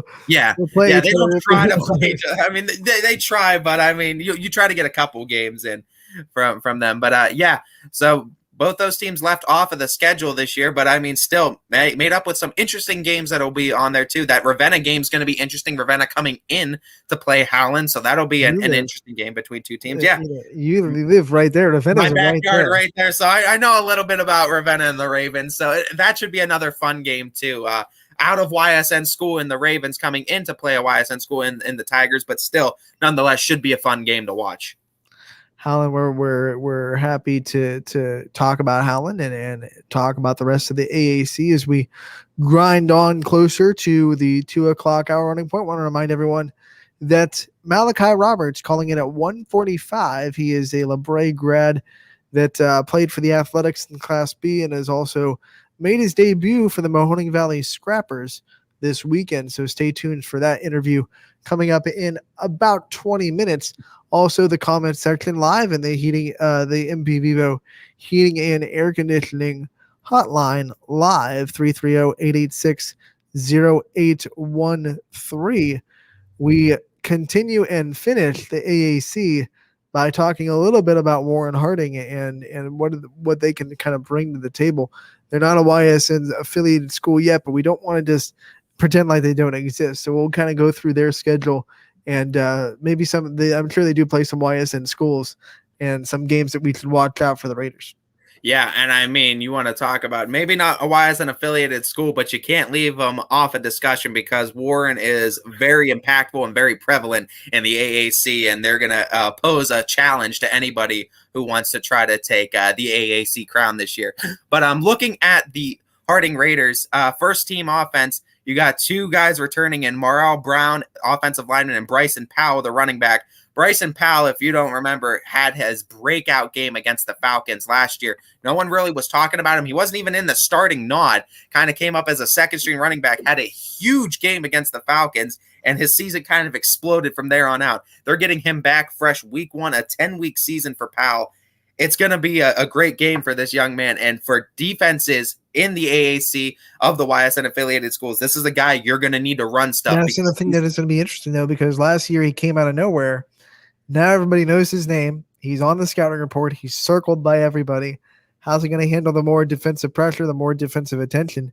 And who else is going to have to step up to relieve that pressure on that offense? Yeah, and you got to figure the other teams, they got their defensive lines in gear, and I mean, just making sure that they are able to stuff those holes a little bit. I mean, inside running game, he was okay at, but it was that outside. Once he was able to break that outside, he's gone, and that's the biggest thing. You got to be able to contain him and force him up the middle, and that's going to be a tough challenge for a lot of these AAC schools. Looking at it too, going into first or second team offense, they lost Davion Burgess, wide receiver. Going into defense, Jabari Felton, defensive lineman, they lost. Amarian Perkins, the linebacker, they lost. Marco Paterno, though, is a returning linebacker, as well as Kincaid Tyson, a defensive lineman, that's returning. And Marquand Brown is a defensive back that departed. But the two that you want to pay attention to, Kincaid Tyson, defensive line, Marco Paterno, linebacker, two very good defensive players, but that was one of the keys for Harding last year, was how great their defense was. Lost some talent on defense this year. I'm going to be interested to see if Harding can keep that core defense strong, especially with the guys they got returning who are very talented, but can they build around those two guys and keep that defense strong this year? Yeah, and also last year, those guys that they're bringing in, not as much game experience as we talked about with the Canfield guys that are coming in on the offensive line and some of the other – Warren Harding on defense really used those guys as much as possible. Didn't sub too much. So not a lot of game experience coming back for the Raiders on defense either. No, and I mean, it's going to be interesting to see it. It's a different style of play that the Raiders do. They don't go with the deep and they don't go with the subs. Howland has their deep and have a lot of depth. They bring more guys into those practice squads. They want to teach guys through practice, and they want to teach guys through, we're going to have you just learn under him, just watch what he does, learn under this guy. Fitch, Coach Parker does it a different way, where he has the roster, but he incorporates more. He subs a lot more. You see these rosters, there's a lot of subs because he wants these younger guys to be ready when it's their time to be seniors. And then Harding's just different. They're going to say, I got these guys. These 11 to 15 guys are my best guys. I'm not playing anything else other than my best. You're going to get my best all the time. And I mean, it's different. Harding never subs, but they're not relying on it, I should say. They're not just like boop, boop, boop, boop, boop, no, but I mean, they're gonna attack you with their best constantly. And I mean, of course, yeah, they're gonna sub, but I mean, it's not nearly as much as you see other teams. We're gonna stay strong with the guys that we have because that's why we win. They can do that because their conditioning is so good, and they don't have guys getting gassed in the fourth quarter if they're out there for 3 straight. What about some big games on Warren Harding's schedule and some teams that have to look out for the Raiders? So 2 games immediately I highlighted. I said September 17th, they're going to be at home, and Ursuline comes into town. Mm-hmm. And I think that's going to be a fantastic game because Harding was very good at defending the pass game last year, but Ursuline, we know how much they loved utilizing the pass game last year too. As in conjunction with the running game, that offense was explosive for Ursuline last year. That offense might have been one of the more explosive offenses in the area last year when you looked at their big plays, and that those are plays that are 25 or more yards. They capitalized on a lot of them. They were a very big play, explosive offense. And they're gonna bring that explosive offense into Mollenkopf Stadium. Yeah, especially too. It's early enough in the season where lost a lot of pieces on defense for Harding. So if they're trying to still figure out defensively who they are, what their identity is, it's definitely an opportunity for Ursuline to come in and play upset on the road to the Raiders for sure. Yeah, and I don't know if it even would be considered an upset because Ursuline's coming into this season so hyped. It might be the other way around. Yeah. Harding is trying to spoil what could be a very special season for Ursuline. The other game that I have circled on here, October 9th at Mooney. Kind of just took the 2 parochial schools that are in Youngstown, but Mooney at least is another team that I think is going to be very fun to watch against this Warren Harding team because they play very similar styles.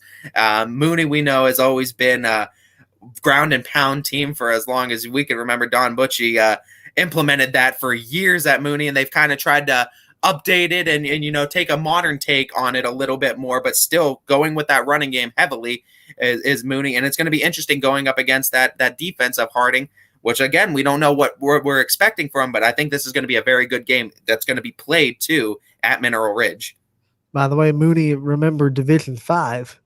So their schedule is really, really getting them ready for those playoffs. They're playing Warren Harding, who's, I believe, 3. They play a lot of other 3-2-1 division type schools. And that again is a case too with Mooney being at home. Mooney is a team that we saw.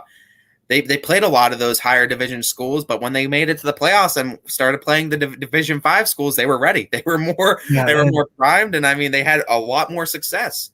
Eventually fell to Garrettsville Garfield in, I believe, the 3rd round of the playoffs, but it was a game where you watched it and you said Mooney had opportunities to win that game. They didn't. Absolutely.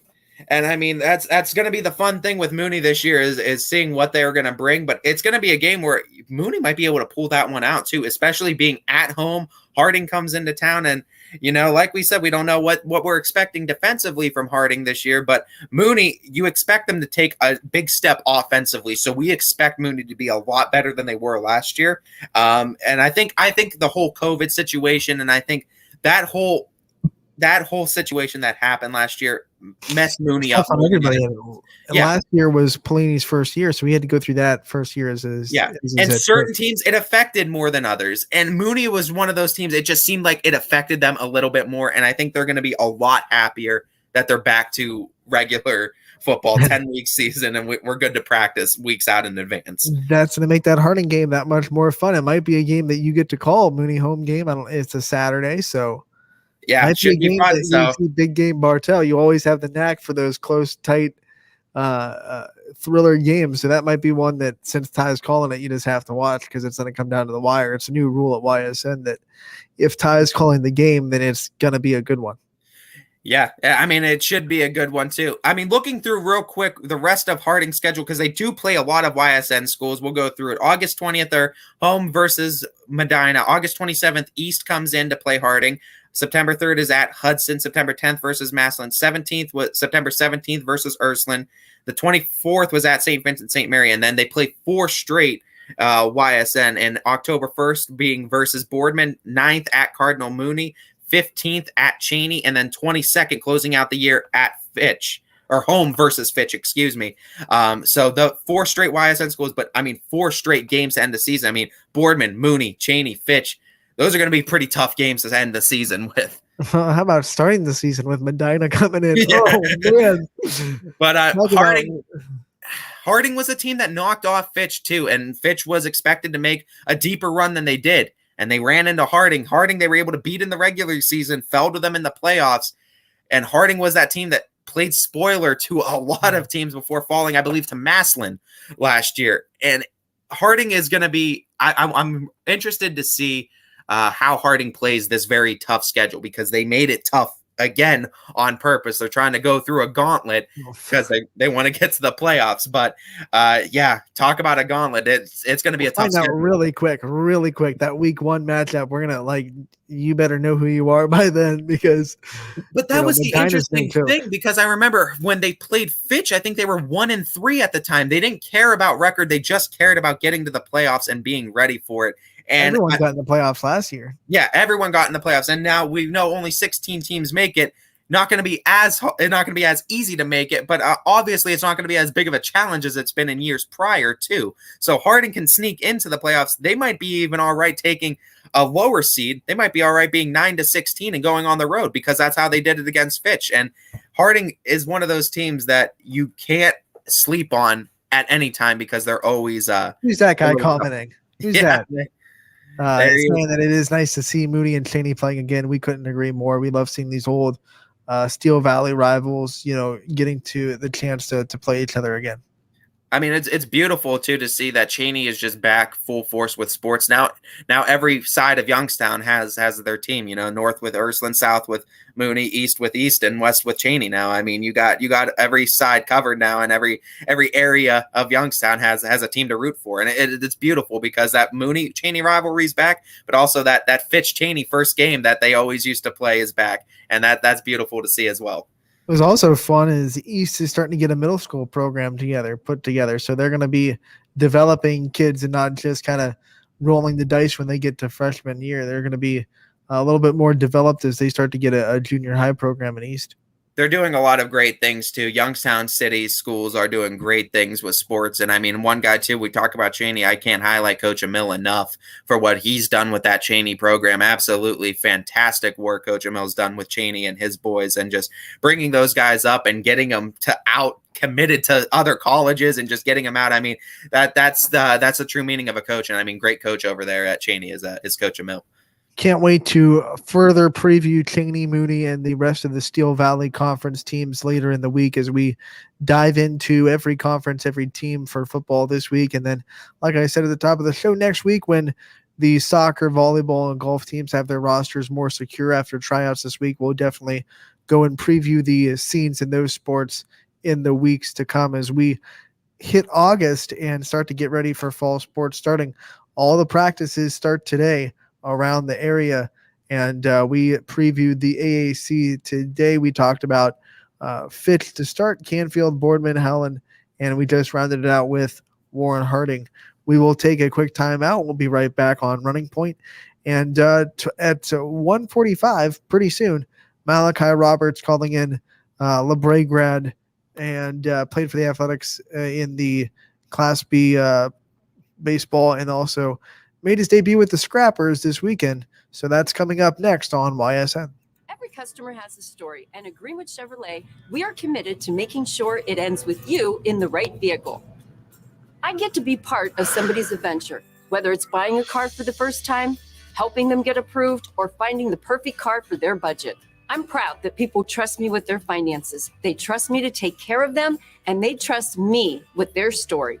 I'm Tracy, and I'm ready to go the extra mile for you, only at Greenwood Chevrolet.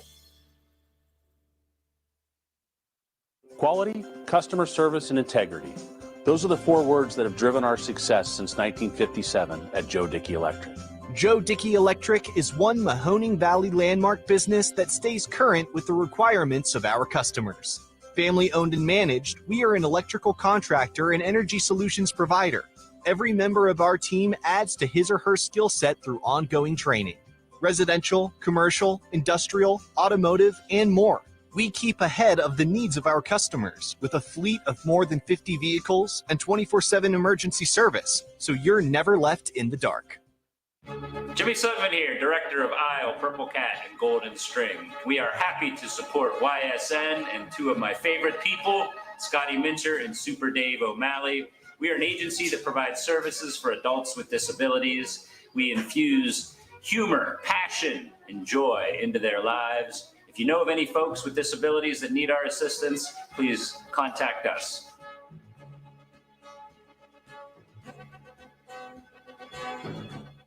Your teams work hard and give it all they've got. Well, so does ours, because 21 Sports and YSN give you extra effort when covering local sports. 21 Sports and YSN, winning coverage of our Valley's teams.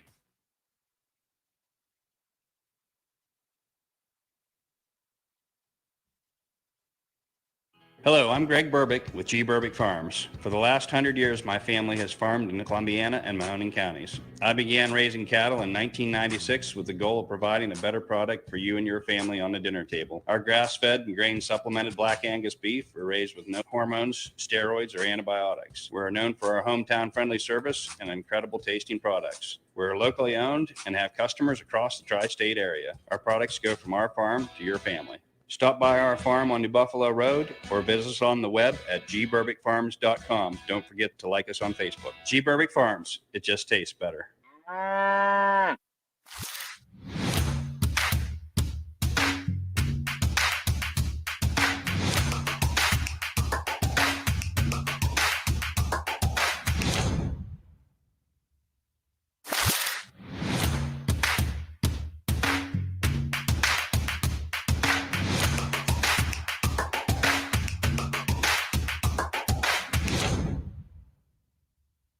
Hi, this is Tommy Clem, owner of WRS Insurance Solutions.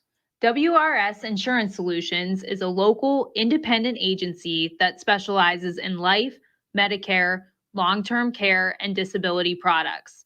Call us at 330-953-3722 or visit us at wrsinsurancesolutions.com to learn more.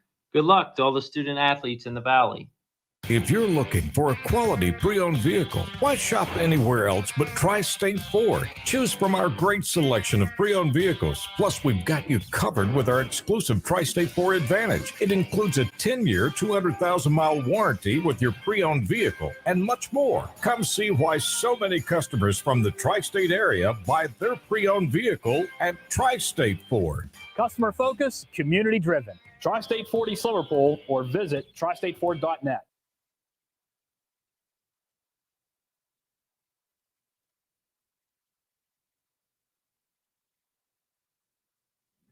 Welcome back to Running Point, a Monday edition. Anthony Hartwig with you alongside Ty Bartel, who is joining the show today as the co-host for this new era of Running Point, brought to you by Greenwood Chevrolet in Austintown. As he is right here.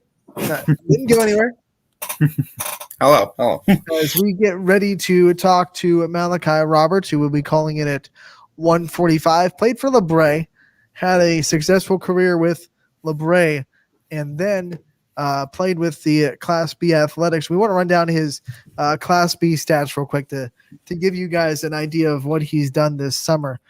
He played in 20 games for the Athletics, and he hit 396 at the plate with 5 RBI, but his reigning achievement is what he did on the mound. 17 innings pitched, an ERA of .41 with 21 strikeouts and only 7 walks. Oh man, when you're saying that you're able to have an ERA below 0.5, that's something to hang your hat on. Absolutely. I mean, ERA sub 0.5. On top of that, you're averaging over a strikeout an inning. So pretty efficient.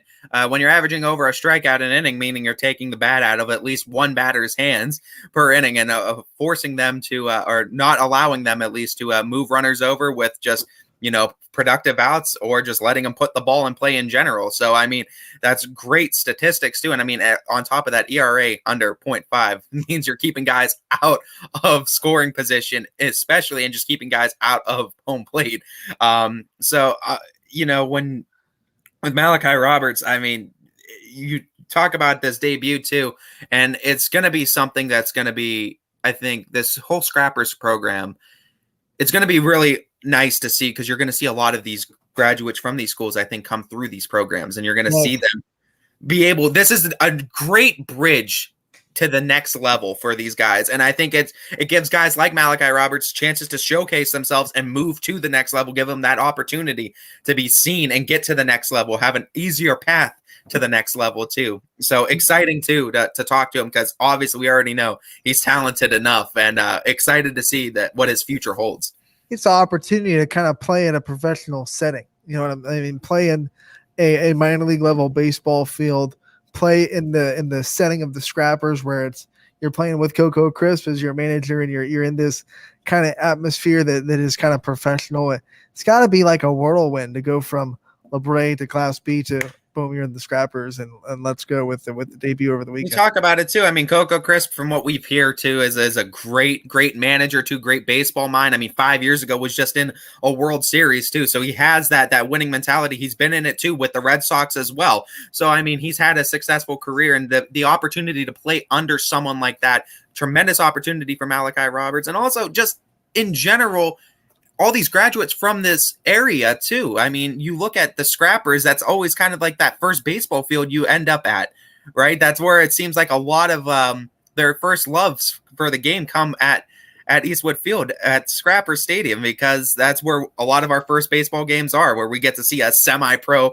baseball game before we go to like our Cleveland and Pittsburghs. But I remember my first game too was at a Scrappers game before I ever went to a pro game. And I remember Scrappers games, and I think we all do when we were younger too, in our younger years, and how much we loved them, since they've been here 22 years now, 23, I think. So they've been here for quite some time. What's also great is seeing how excited and proud the LeBray community is to see one of their own make a debut at the Scrappers level. It's not just exciting for the players, it's really exciting for the school and the community to say, hey, we backed that kid for 4 years and now he's getting his time in the sun. And that's our kid. We did that. It's kind of a sense of pride for the community, and it's really cool to see them back that and be so excited about that debut. Especially with how close-knit our communities in the northeastern Ohio area are, and how much they rally around not only sports teams, but just the athletes for their schools in general, both on the boys and girls side. It just seems like anytime one of ours makes it to the next level, we're really rooting for them. And then it's not even just LeBray anymore. Once they make it to the next level, it's all in northeastern Ohio. And that's the beautiful thing about us as sports fans. We might go at it like this high school-wise, but once those guys make it, guys and gals make it to that next level, we're all on board saying, you go get them. That's awesome. And, we hope that they make it all the way, of course. Yeah. I mean, it's funny. If you're a rival of LeBray for 4 years, probably didn't like seeing Malachi Roberts' name pop up on the lineup sheet. But as soon as he leaves, and now it's like, you're from Northeast Ohio. So therefore we support you and we couldn't be happier for you. And it's a quick switch. Really cool to see our community respond like that. Yeah, I mean, you talk about all those big name guys too, and guys that you hate to see them when you have to play them, but you really you come to find out that all of these kids too. I mean, they're a lot of them. They're just great kids too. They're all just the same as your kids. They love the game and they just want to be out there playing the game. And I mean, it's hard once you break it down bare bones like that to really keep that anger and everything past the high school years. So yeah, you notice that these are all just good guys too, and you want the best for them going forward. What's funny about that though is that sentiment goes away when you're talking about kids that play for your favorite college. Yeah, absolutely. Once they're going to college, that it becomes different. That hatred, pros is a whole different story. That hatred for a kid that plays for your rival college doesn't go away. No, that one doesn't seem to go away. Once you go, yeah. Well, you're not. That's a little bit different too. I guess you're not really a kid at that point. You don't feel as bad. You don't feel as bad being angry at a 22-year-old. It's like you're not. I mean, I guess it's also you're not representing the area anymore. You're representing maybe our conference. Maybe if you're a conference rival. So it's not as tight knit, but it's just funny how quickly that can change and how quickly the sports world can turn from supporting you to, oh my God, you are the worst thing on this planet.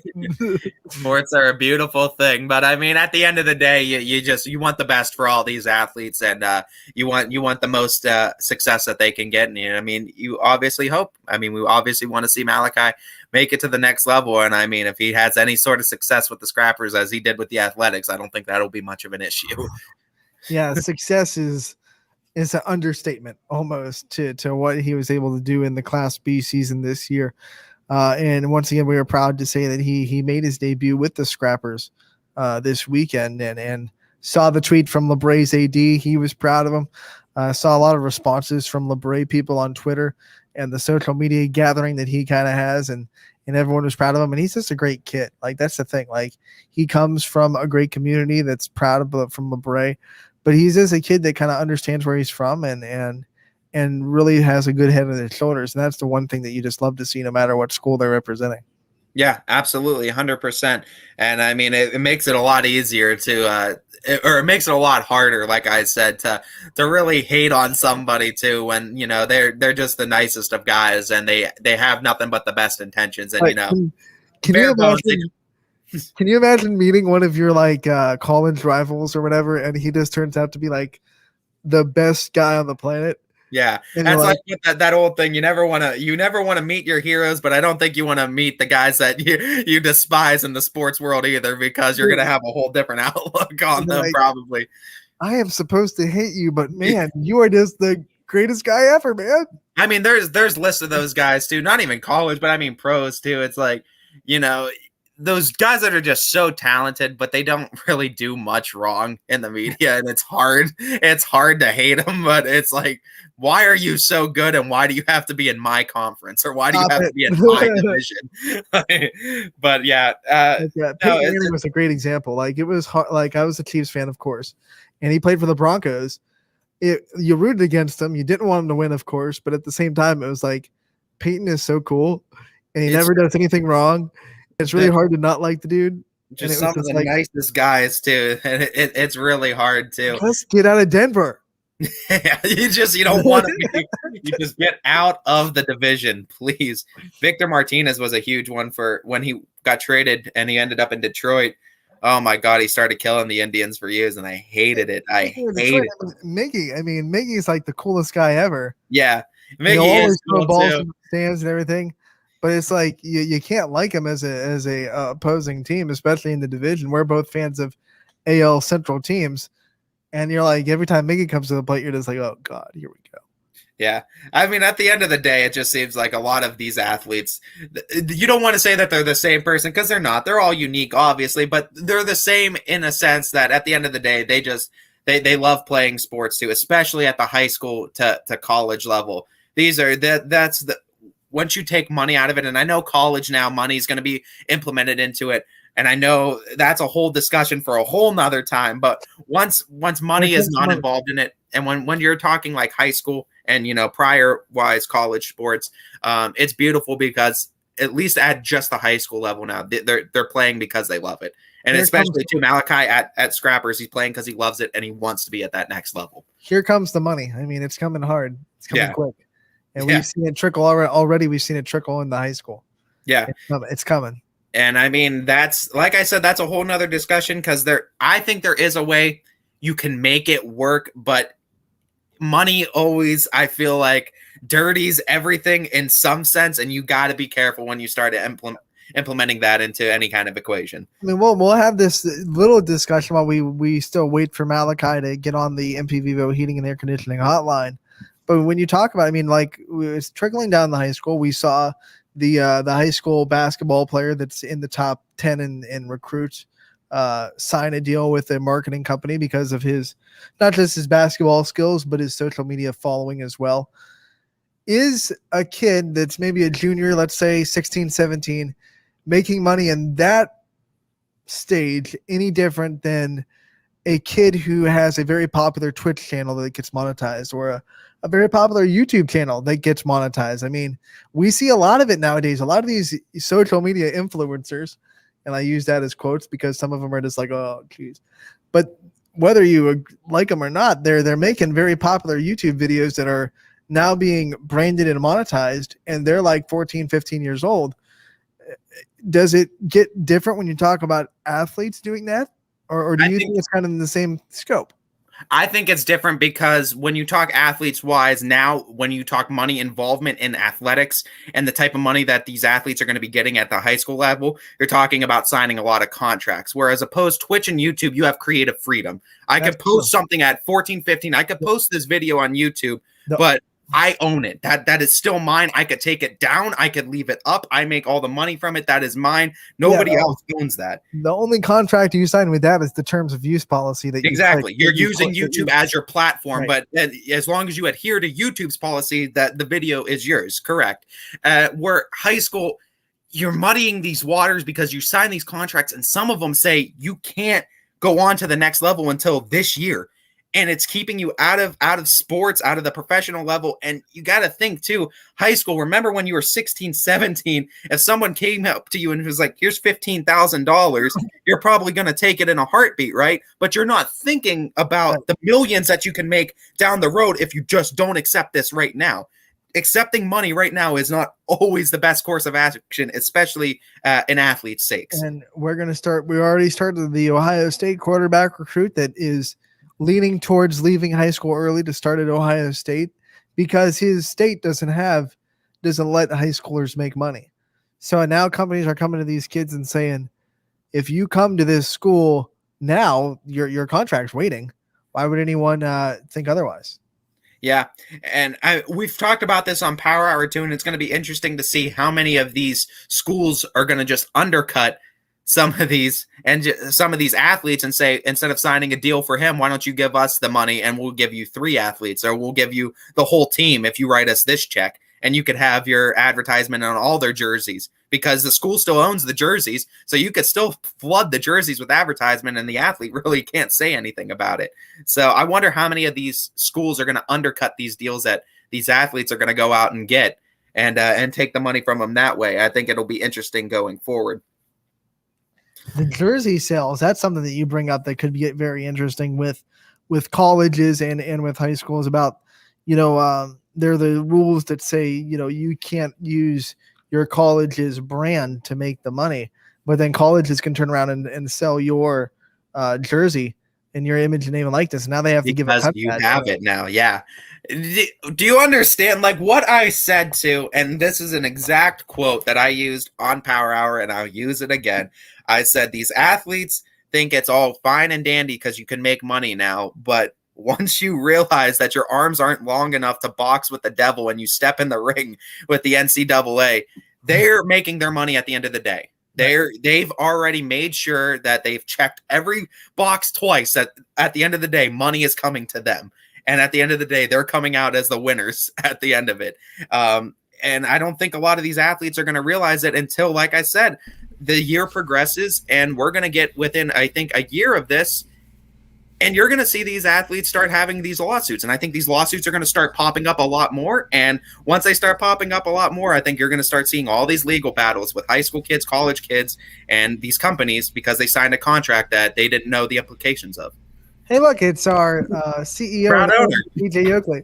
How we doing? I'm doing well, boys. I just want to give you a little bit of a YSN update, what to expect for the rest of the night and what's new on YSNlive.com real quick as we wait for the top of the hour here. On YSNlive.com, an exclusive interview with Coach Mike Kernan that was conducted this weekend on his way out. I mean, Coach is out at Ursuline. He's on to the college ranks, something that he always wanted to do. And you can hear all about it on YSNlive.com with the final Coach's Corner. And we entitled it a New Softball U. So check that out on YSNlive.com right now. Just went up. It's live, and it's ready to go. Also, tonight, everybody chomping at the bit about this World Championship tonight with Youngstown versus Puerto Rico. We will have it. We will be doing kind of the simulcast like we did yesterday. Steve Leslie and myself, we will have a preview as well. That starts at, I believe it's 8:30, if I'm not mistaken. We're going to double check that. But we will have the game on. You can get commentary from Steve and I throughout that game. And then obviously, if you want it, it is on the YouTube stream for the Palomino World Series. So we'll have that link available to you as well. But that's really it on the network tonight, boys. Just want to make sure that you knew what was going on. And obviously, for all your information, all you got to do is go over to ysnlive.com for more details and for links to live streams throughout the day. Exciting. And we've already talked about the Astros and how exciting it is to watch them represent Ohio on not just a state stage, but now a global stage. Yeah, I mean, you had Fletcher on this morning, which we're always grateful to have a few minutes with the sheriff. And coming up on the Power Hour, we're going to have a few of the Youngstown Astros themselves on with Billy Mack down live from Laredo. So make sure you're tuned in for that. Obviously, we're excited to talk to some of those guys about that was a game yesterday. I mean, Joe Roth comes in and throws 6 shutout innings, doesn't even allow a hit. I think he hit a couple of guys. That was the only shakiness that happened.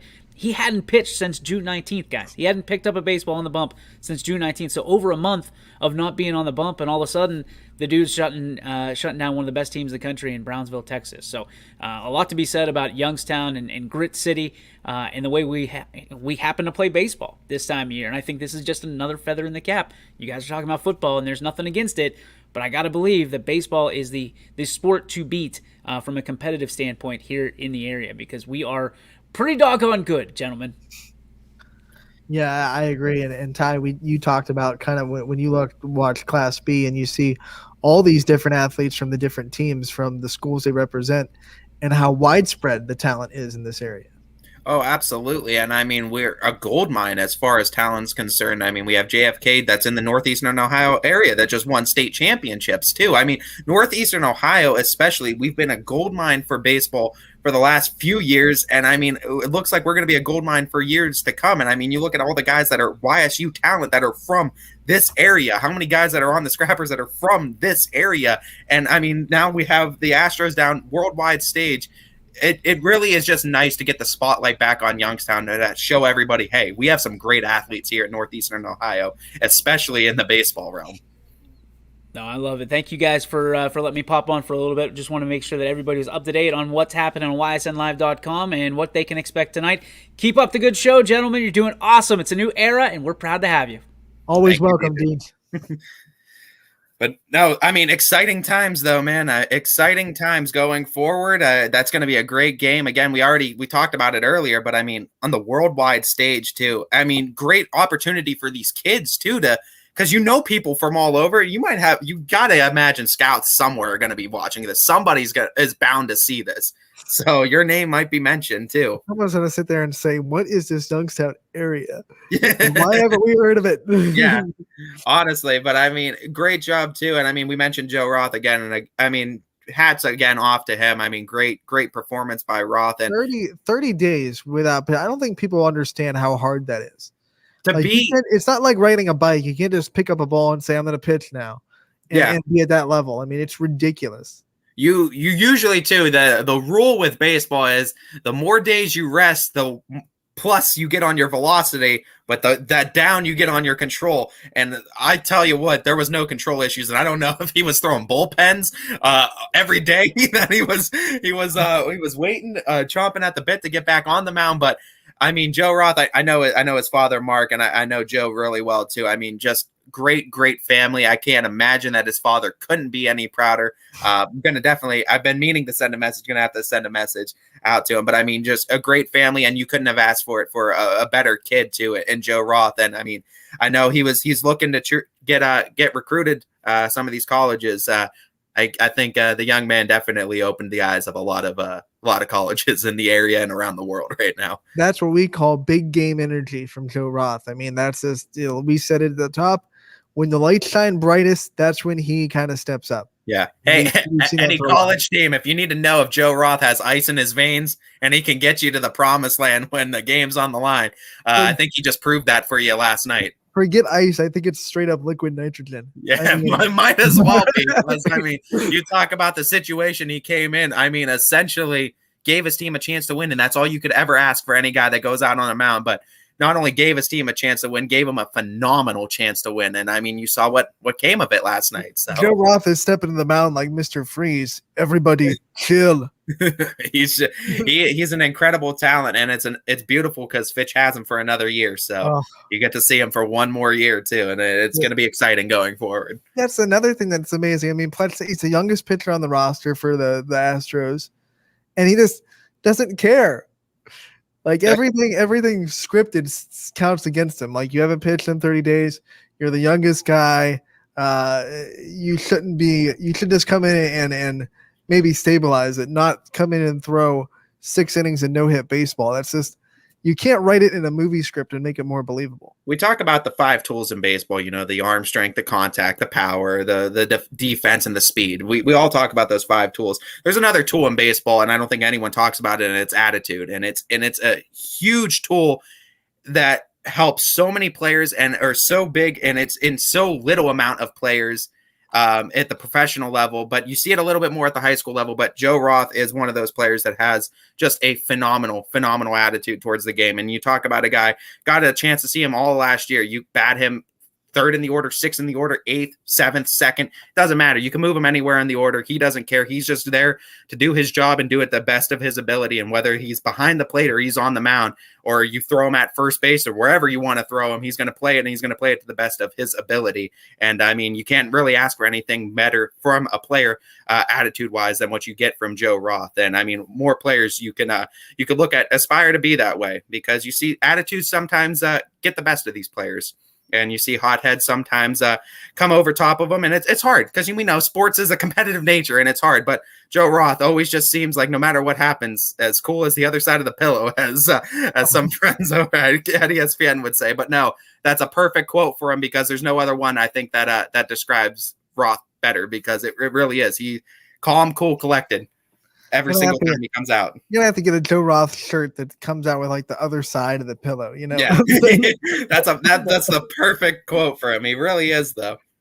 But I mean, if there's gonna be like if there's gonna be like, you know, Sports Center has the commercials with the athletes. Yeah. One just popped into my head for YSN where like maybe like he comes in and he flips the pillow over and he's like, he just comes into YSN Studios and flips all the pillows over.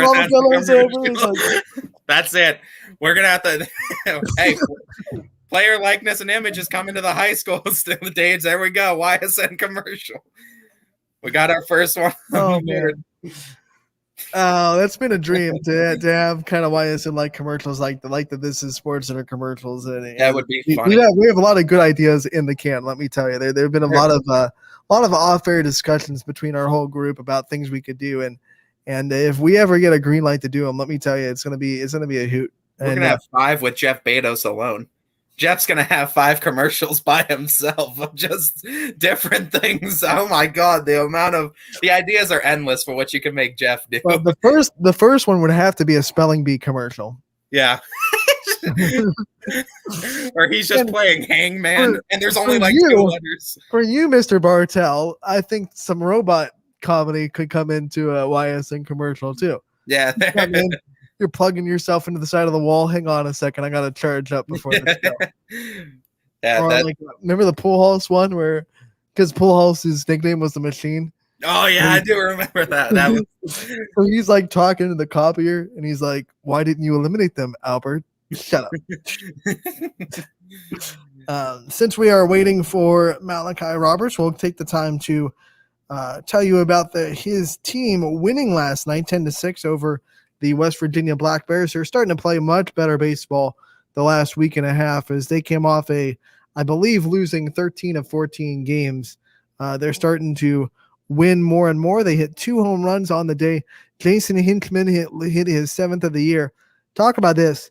He hit this 382 feet. His launch angle was 25 degrees, 98 miles an hour of exit velo, crushing the ball. And Zade Walker hits his 3rd of the year, 96 mile an hour exit velo. It went 362 feet opposite field, and his launch angle was 25 degrees. So 2 home runs for the Scrappers last night. They won 10-6 as they look to continue playing better and better baseball as the season nears its end. Yeah, it kind of went through that rough patch too, and unfortunate because they were playing pretty well up until that point. The draft just completely cannibalized their pitching staff a little bit. They struggled trying to find identity on the mound for the next couple of weeks, and you saw them just giving up way too many runs in that tough stretch. I mean, it was 13, 12, 10, and their offense couldn't back them up. And it's unfortunate, but I mean, at the same time, you're happy because the draft did what it's supposed to do. It took the best players, the good players from the team that deserved to be moved on to the next level and moved them to the next level. But at the same time, if you're the Scrappers, it kind of leaves you with a void that you have to fill in the middle of the season. And I mean, talk about a challenge too for a manager that you don't really have to do. Like, talk about that if it's any other sport. High school, college, any other sport, say, we're going to let you play about half the season, and then halfway through, we're taking all the players that are doing really well, and then we're just leaving you there. You can do that any other sport. Just say, football-wise, we'll let you get to about week 5, but then Devin Sherwood, we're taking him off the team. And I mean, it's hard, too, because pitching is the same sense, because it's the motor of the team. You need that. Hey, Devin Sherwood, guess what? You're drafted. Yeah, you're drafted. But again, you can't be mad if you're a Falcons fan because it's like, oh, well, great, he got drafted, but now we don't know what we're doing with quarterback right now. Dang, that's like the kid that's going to leave to go to Ohio State early in Texas. His high school is that they're like, what the heck? We had you for your senior season.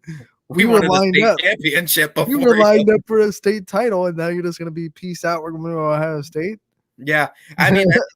a whole different set of challenges too, and that's got to be tough too for manager Coco Crisp. And I mean, to have your team just kind of players plucked off your team and having to reinsert guys, I mean, it's got to be tough manager wise. But how about Coco's ability to navigate those waters and get the Scrappers back on track as fast as he did? Yeah, I mean, here we are. They're playing much better baseball now of late, and they've really righted the ship. It could have turned into just a snowfall of just a bad ending for the season, but Coco Crisp doing a great managerial job, making the adjustments required and getting his team back on track. Yeah, absolutely. And I mean, doing a great job of just like you said, getting the guys on track. And it's hard because team chemistry plays a huge part in sports too. And it's hard when you have guys that are leaving too. It's hard to keep that chemistry built and you keep that camaraderie and keep that team spirit and atmosphere there. But I mean, obviously Coco Crisp getting it back on track. And I mean, like we said, he was always a fun loving guy. He was always the locker room guy in Cleveland and in Boston when he played too. So, I mean, you expect that from a guy like Coco Crisp. You know, what's great about the sport of baseball and what's great about what made the Scrappers chemistry kind of easy.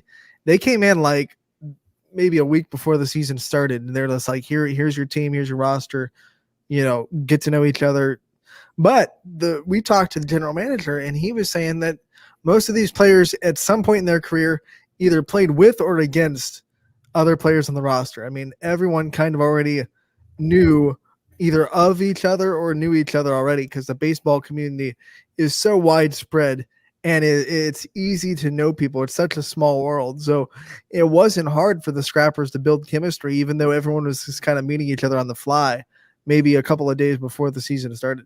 Yeah, and I mean, you got other sports would be like that. Like, yeah, it's hard to say too because like baseball, it's probably an easier spot as far as like chemistry is concerned because baseball is a team sport, right? But it is very focused on one player at a time. One player is making one play, one player is making one pitch.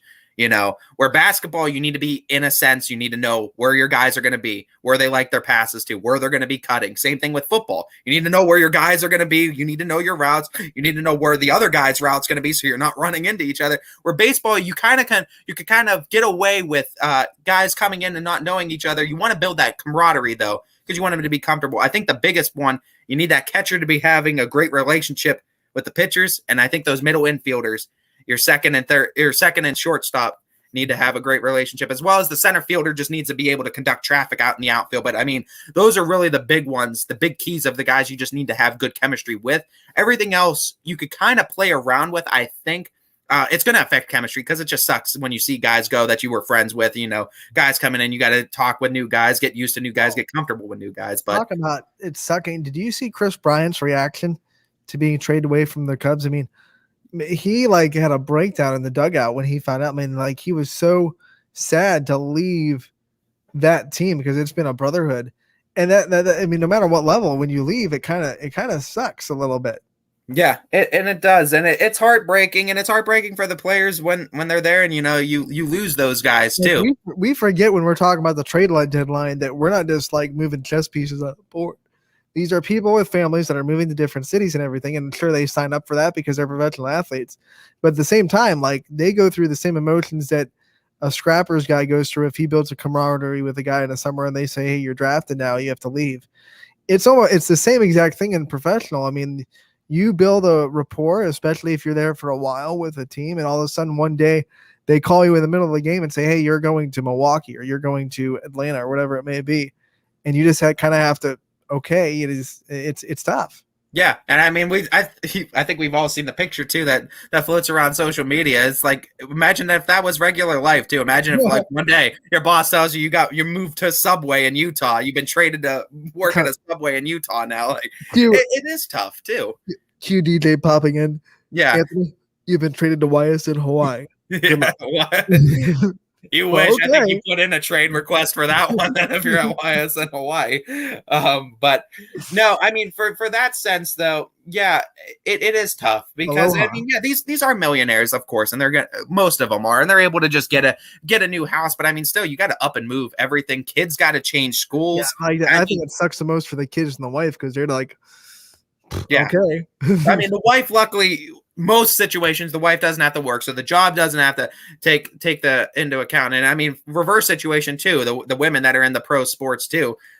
Many situations, I don't think the husbands are working, even though the WNBA is making less. I mean, they're still making enough to at least live comfortably. Women don't get an off season because they're making more money overseas in the WNBA off season than they're even making in the WNBA. That's a different discussion. It's a different story too. I mean, between the men and women pay gap and everything. Well, that's a whole nother discussion that we don't have time for. But I mean, point is, they are living comfortably too. Don't get me wrong; they're not living uncomfortable. But yeah, it's a situation though where you always feel bad for the kids because the kids have to go to school. I mean, you can homeschool them, but then you sacrifice their social life, and the kids having parents that are also celebrities, so you have to put them in private school and constantly move them. That's the ones you feel bad for. Obviously, you see them in the locker room with all these MLB players, and you stop feeling bad for them because you wish you were there. Yeah, you wish you were there too. I mean, it is. There's pros and cons to both of it, obviously too, because you talk about that too. It probably is hard to be the son or daughter of a celebrity because you really can't go out and have a normal childhood. Then it's really easy to treat athletes and any famous person like a puzzle piece that you're just moving around at the trade deadline, when like in reality it's like that's a human being with a human being family. And you just got to remember that when you're moving them to Atlanta, everyone's moving to Atlanta with them. It's not like, hey, you and the kids stay here and well, actually I've heard that some families will like finish out a school year or something in the city they're originally at and then move with the spouse later, but it's a strain. Yeah, I mean, unless you get lucky like Craig Kimbrell, where he just got traded from the Cubs to the White Sox, so he didn't have to move all. I don't think when they broke that to him, he was too upset. Yeah, he's like, all right, a little bit longer of a drive that my limo guy or my taxi guy has to take, or I have to take to the stadium now. But you go from Cleveland to Pittsburgh, you're just like, okay, whatever. Yeah, like that's not that bad. It's not Kansas not as City bad to as St. Louis. That's across the state. We're fine. 4 hours. Yeah. It's not like cross country wise, but I mean, yeah, you do feel bad for the kids in certain situations like that. There's pros and cons to everything to it, but yeah, the one scene I always just think about Moneyball's scene with the whole trading guys too. Just that whole brought it up. You can't treat these people like they have emotions. They come in, you've been moved. He'll be taking care of it. I mean, but that's very real. That's very real. And I mean, these owners, as a GM, yeah, like you can't have an emotional connection with your players because you're not going to be able to win. And that's an unfortunate part of sports because you almost have to treat them like puzzle pieces. I don't think I could ever do that. I don't think I have the personality to have this guy to say that I got him or I, built him up for my program and then just like, obviously I think I'd be able to move him if I had to, but to do it without any kind of emotional attachment, that'd be tough. I'd probably be in that offense, like with my hand on his shoulder, like, let's go, man. I'm so sorry. Yeah.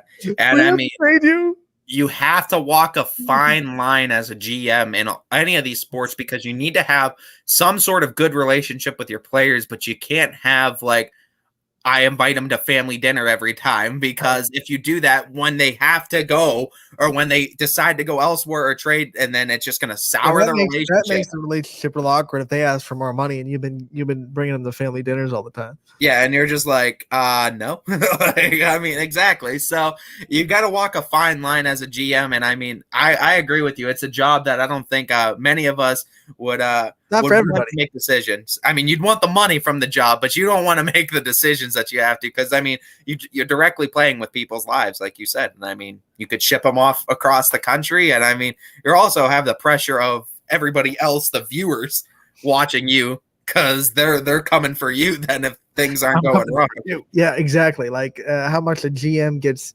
ridiculed if their team's not really doing well. GMs and owners, man, they're the ones that make the decision. And if it's not the GM, it's the owners that they go after. So, we brought up Nick Chubb with Dana Balish, and I know you're a Cleveland fan. And from as we kind of venture into the final half an hour of Running Point, let's talk a little bit about that signing and what you think of it. Are you super happy about it, or is it something that you think the Browns had to do, but maybe not exactly rah happy that they had to do. I'm on the fence on this because Nick Chubb is great, and he's probably the best running back in the league right now.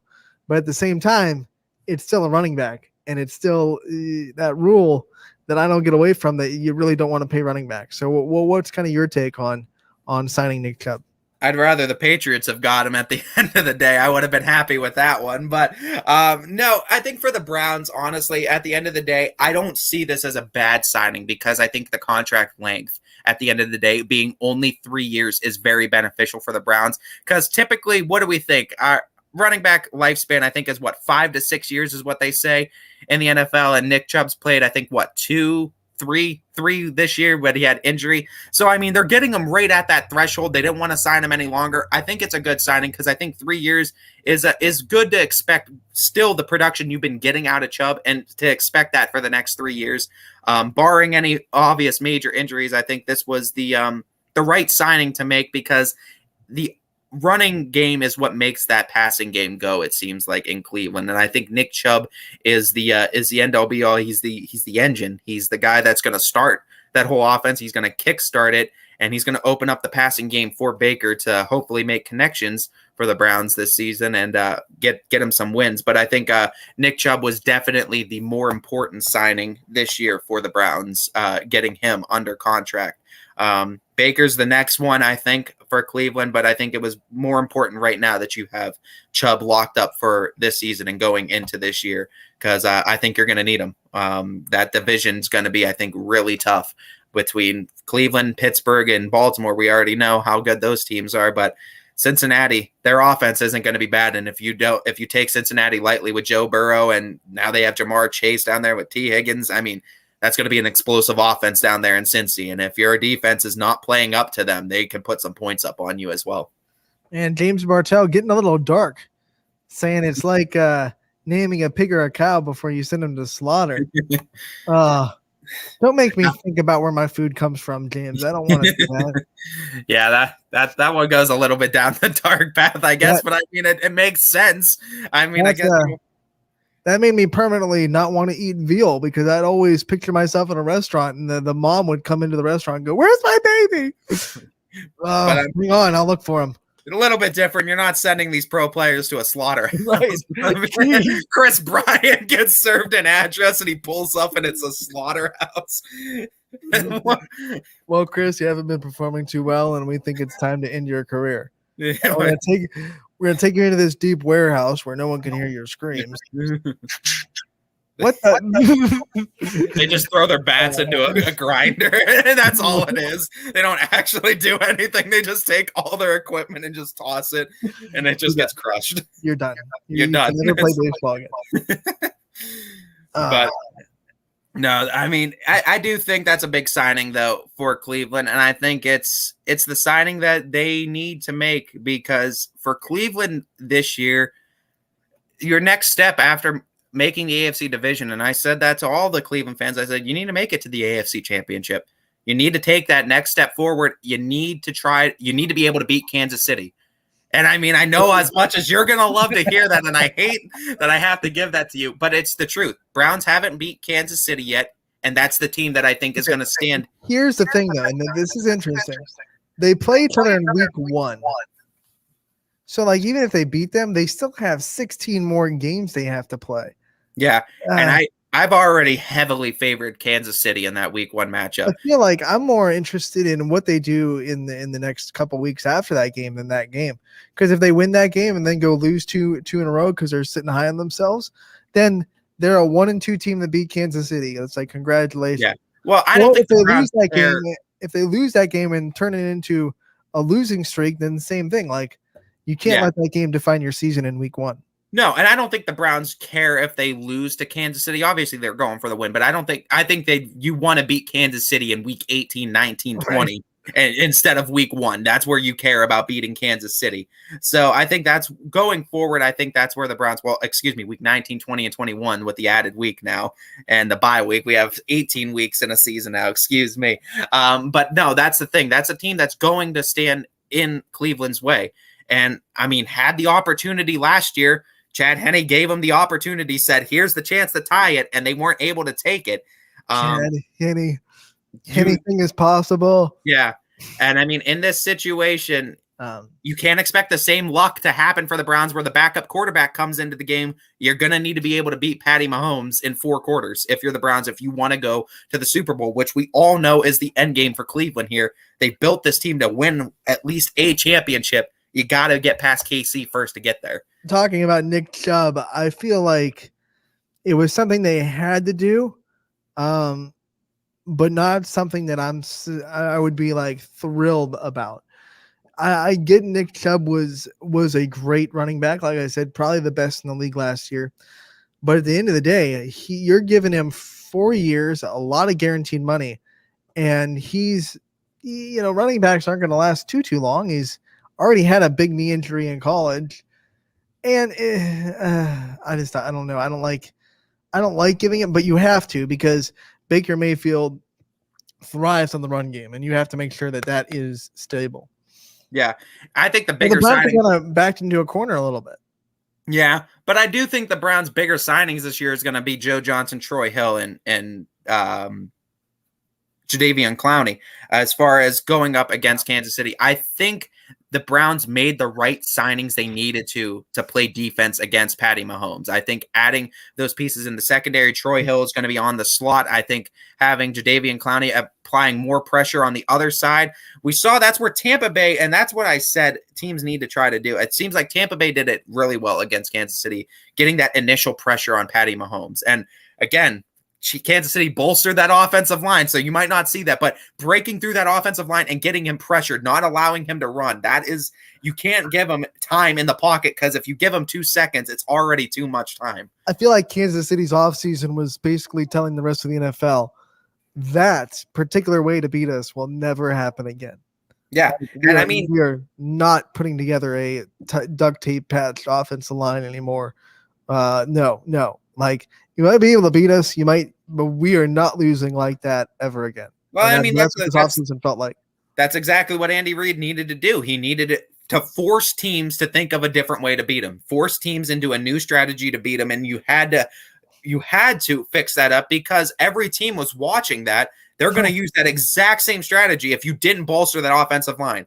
And Kansas City, I'm sorry to say, they probably have a good season, but they're not having a 15-1, 14-2 record, whatever, going into next year. They're going to suffer some more losses because a lot more teams are going to attack the way that Tampa Bay did. So here's what the Tampa Bay also was able to get pressure without blitzing, which is something that not every team can just do. Yeah. The Ravens tried to blitz, and Patrick Mahomes was like, boop, boop, boop, boop, boop. You got to be able to do it without blitzing, and not some teams just aren't built for that. And I mean, it's going to be tough. I still think Tampa Bay is the team to beat right now, because Tampa Bay also bolstered. It all depends, though, if Tom Brady has met Father Time yet, or Father Time decided to pay a gracious visit to Tom Brady, or not. But yeah, if Tom is Tom again, we already know Tampa Bay is going to be a tough team to get by too. In the end, Tom Brady is screening Father Time's calls. Yeah, he probably is. Letting him go to voicemail, because he's going to retire and then give him a call back is what he'll do. He's still saying he wants a ring for every finger. So he's got 7. So he wants 3 more. That's insane. That's insane, because he would need, because he's already 44. I think 43, 44. He would have to be 47 winning a Super Bowl. Like, that's insane. I mean, we already, I already think right now it's done and buried that he's the GOAT, until further discussion, until someone else can bring up the stats and bring up the rings and everything to contend with it. I don't think there's a discussion right now, but he just keeps wanting to add to his resume, man. He always feels like he needs to prove something else, when I don't feel like there's anything else for this guy to prove. He's already done what he should do. He left New England now, and he won without Belichick. I think all he has to do now is just beat Belichick. He could beat every team in the league then, and then he's got everything, every accolade he could ask for. I think last year kind of proved the naysayers that said he only succeeded because he was with Belichick. No. Right? I mean, that pretty much put that whole discussion to bed. And I know to some people that wasn't a discussion, but the people that say that, they're squashed now. Yeah. I mean, and we've talked about it, and DJ talked about it too on Power Hour. It's just one of those athletes you just want to enjoy the time, just enjoy the ride, appreciate the fact that you get the chance to witness them play. Just like the people in the 80s and 90s with Michael Jordan, you don't really appreciate those guys until they're gone. So while they're still playing, take the time to appreciate the greatness that you're witnessing, because you may not see it again. You may not. And I mean, as great as Patrick Mahomes is, and I do think Patty Mahomes will contend for Brady, but it's going to be hard because for him to be in the same discussion, he needs to win at least, I think, 4 to 5 more Super Bowls. And that's hard in the grand scheme of things to talk 4 to 5 more Super Bowls to be talked about. But I mean, it's not out of the realm of possibility, but I'm just saying Brady's put together one hell of a resume for anybody else to try to stack up against going forward. Every time you watch Patrick Mahomes, you keep thinking to yourself, eventually this kid's going to find a plateau, right? You think so, but it just doesn't happen. I mean, the dude he pulls out more and more. And I mean, they're doing the right things by keeping the weapons around him. Tyreek Hill and Travis Kelce, I mean, are two dynamic weapons for him that just. I think they did the right thing saying goodbye to Sammy Watkins, too, because Sammy Watkins was getting paid a lot, but wasn't showing up on the field a lot. And Patrick Mahomes is the type of guy, he's like Tom Brady in that you could give him any receiver and he can make them way better than they already are. That's yet to be proved. That's one of the knocks on Patrick Mahomes. And it's, he has every weapon known to man. And what's he going to do when eventually they have to lose those weapons? Because eventually the Chiefs are going to have to get into that contract, even though his 10 years made them be able to spread it out and get creative with it. Eventually that money's got to come out of the Chiefs' pockets. Well, yeah, I don't know. Because I think about Mecole Hardman and how much he really drastically improved. And I don't know. I feel like Patrick Mahomes had some responsibility for that, because I mean, Mecole Hardman is very similar to Nelson Aguilar in that he's a lot of speed, but they didn't really have like a fit for him other than a guy that was just a deep threat, it seemed like. But now like they utilize him a lot more. And I mean, Patty Mahomes, I don't think. Here's my thing with Patrick Mahomes is he has the accuracy no matter what. So you could put the pieces there as long as those pieces can get space on defenders. He's going to put the bread in the bread basket. I mean, he's tremendously accurate at quarterback position and throwing it from all different areas of the field. The guy hit Tyreek Hill in the face mask when he was vertical to the ground. Yeah. Remember that throw? Yeah. I mean, parallel to the ground and throws it like 35 yards down the field, hits Tyreek Hill in the face. There was a couple plays, too, where the Chiefs just didn't make in that Super Bowl that they could have made that, I mean, weren't really anything of Patrick Mahomes' fault. He threw a seed that just wasn't caught a couple of times. I mean, the receivers, obviously, you want more talented because he's going to be able to do more with more talent, obviously. But it's a situation I feel like with Patrick Mahomes you could give him somebody good and he can make him great. I think he makes the teammates around him better, and I think he has that ability just because he's so damn talented. It's unbelievable. I think that 10-year deal is going to bring people in too, because people are going to be like, he's here for a while. I'm not going to a place where the quarterback's going to leave in a year and then I'm sitting there like, what do we do now? Like, we'll see. We'll see if he's willing to restructure his contract as years come to make his team a winning football team, because Brady for years was willing to do that. We'll see if he's willing to do the same. And everyone likes to bring up the $500,000, but I think it's a very, very franchise friendly 10 years. Well, also like you said, you can spread that out however you want it. You can spread it out however you want it. And also it puts Patrick Mahomes in control of $500,000 in the Chiefs organization. So if Patrick Mahomes does want a player, he could say, fine, I'll cut that out of my contract. You go get me him. Right. And it gives him more of a talking piece. And I think that's more of what Patrick Mahomes wants rather than the money, because he's going to get paid from sponsorship deals.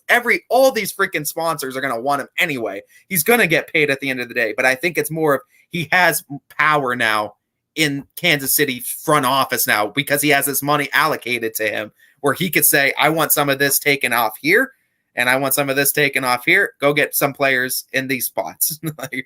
Let's talk a little bit about the Olympics, since we had a weekend full of Olympic coverage between Friday's show and today. Man, I love the moments of the Olympics. I love watching these gold medal moments. It has always given me goosebumps. And the weekend was no different. Watching watching Michaela Skinner win a silver when she wasn't even expected to compete at the Olympics before Simone Biles backed out.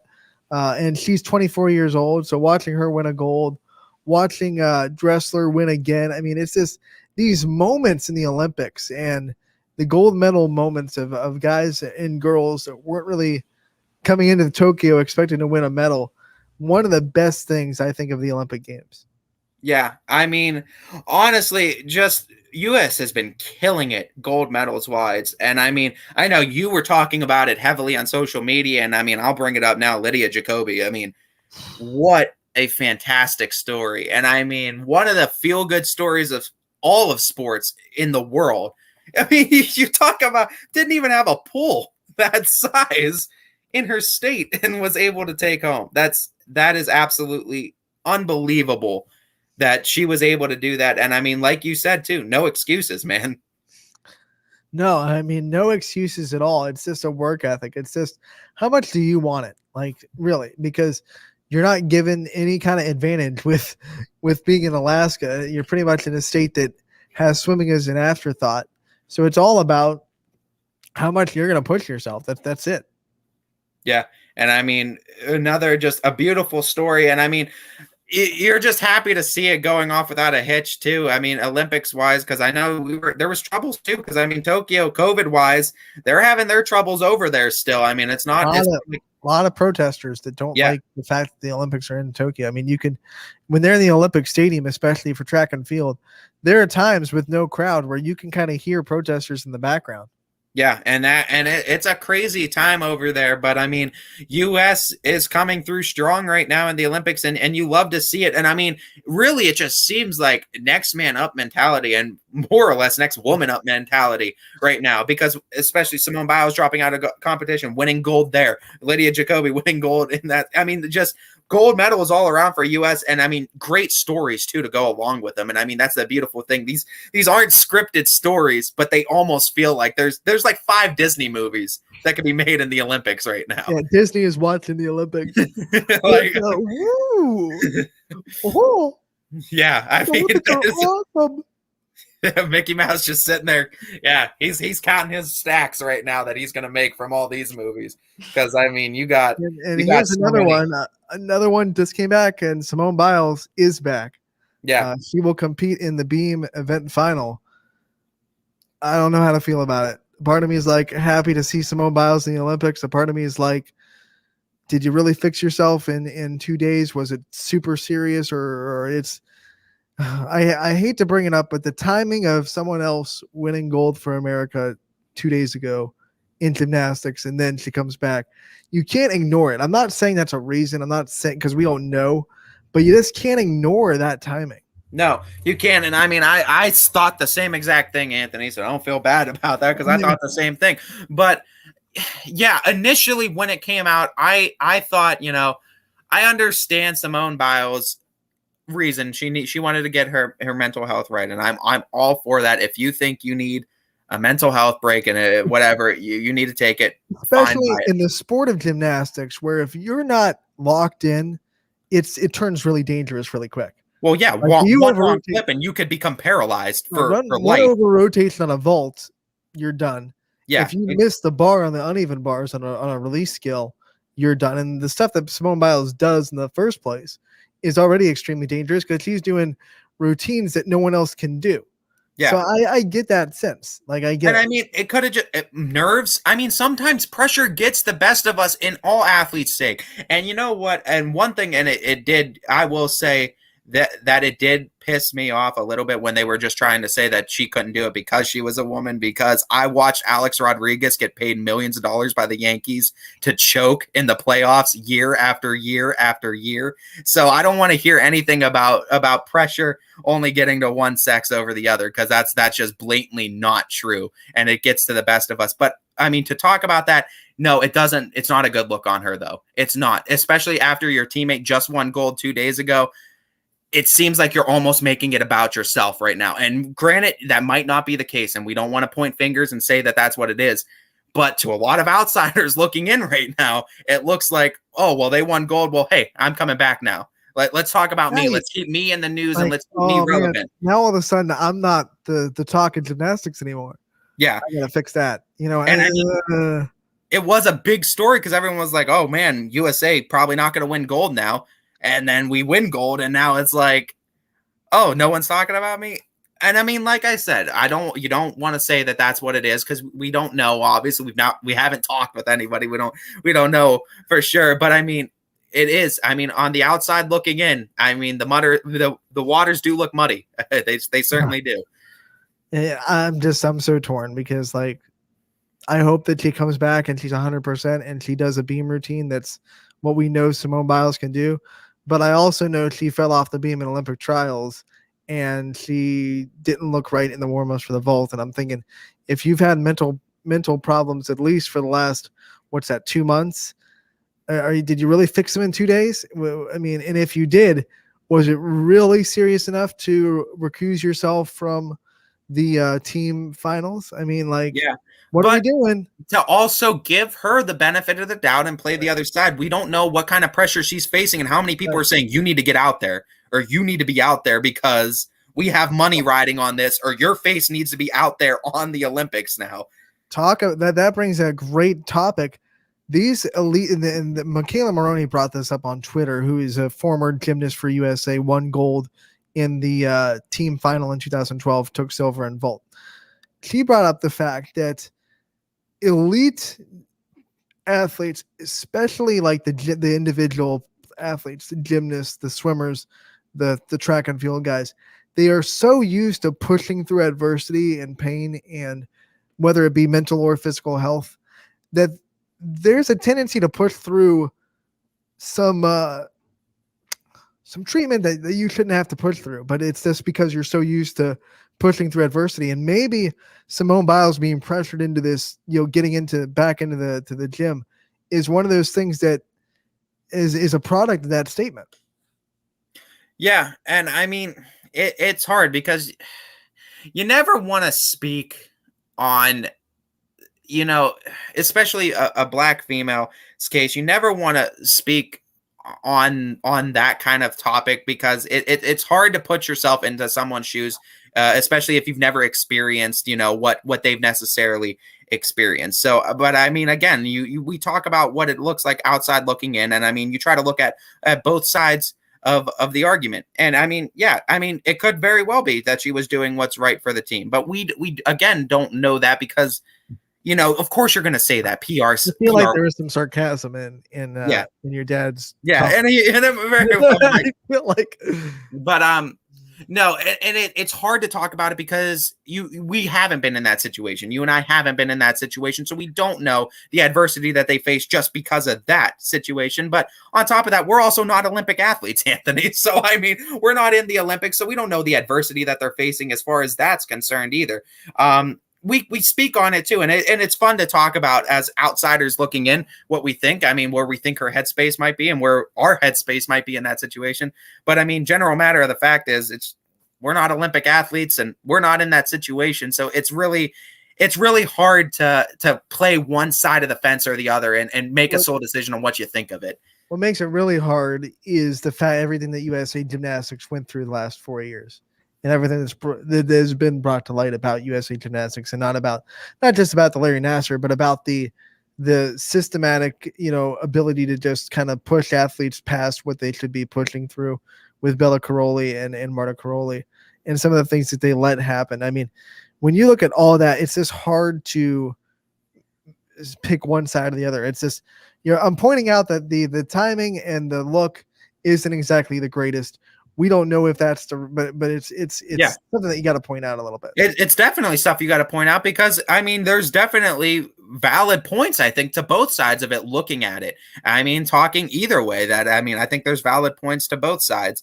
And I mean, we talk about athletes being overworked. It happens in the football sense too. I can't tell you how many reports I read of college athletes that die in practices because they've been overworked practice-wise, either no water or whatever. And I mean, there's a difference between trying to make athletes better through practice and just flat out making it dangerous for them too. And sometimes that's the case too. And it happens in all sports, not just the Olympics and gymnastics.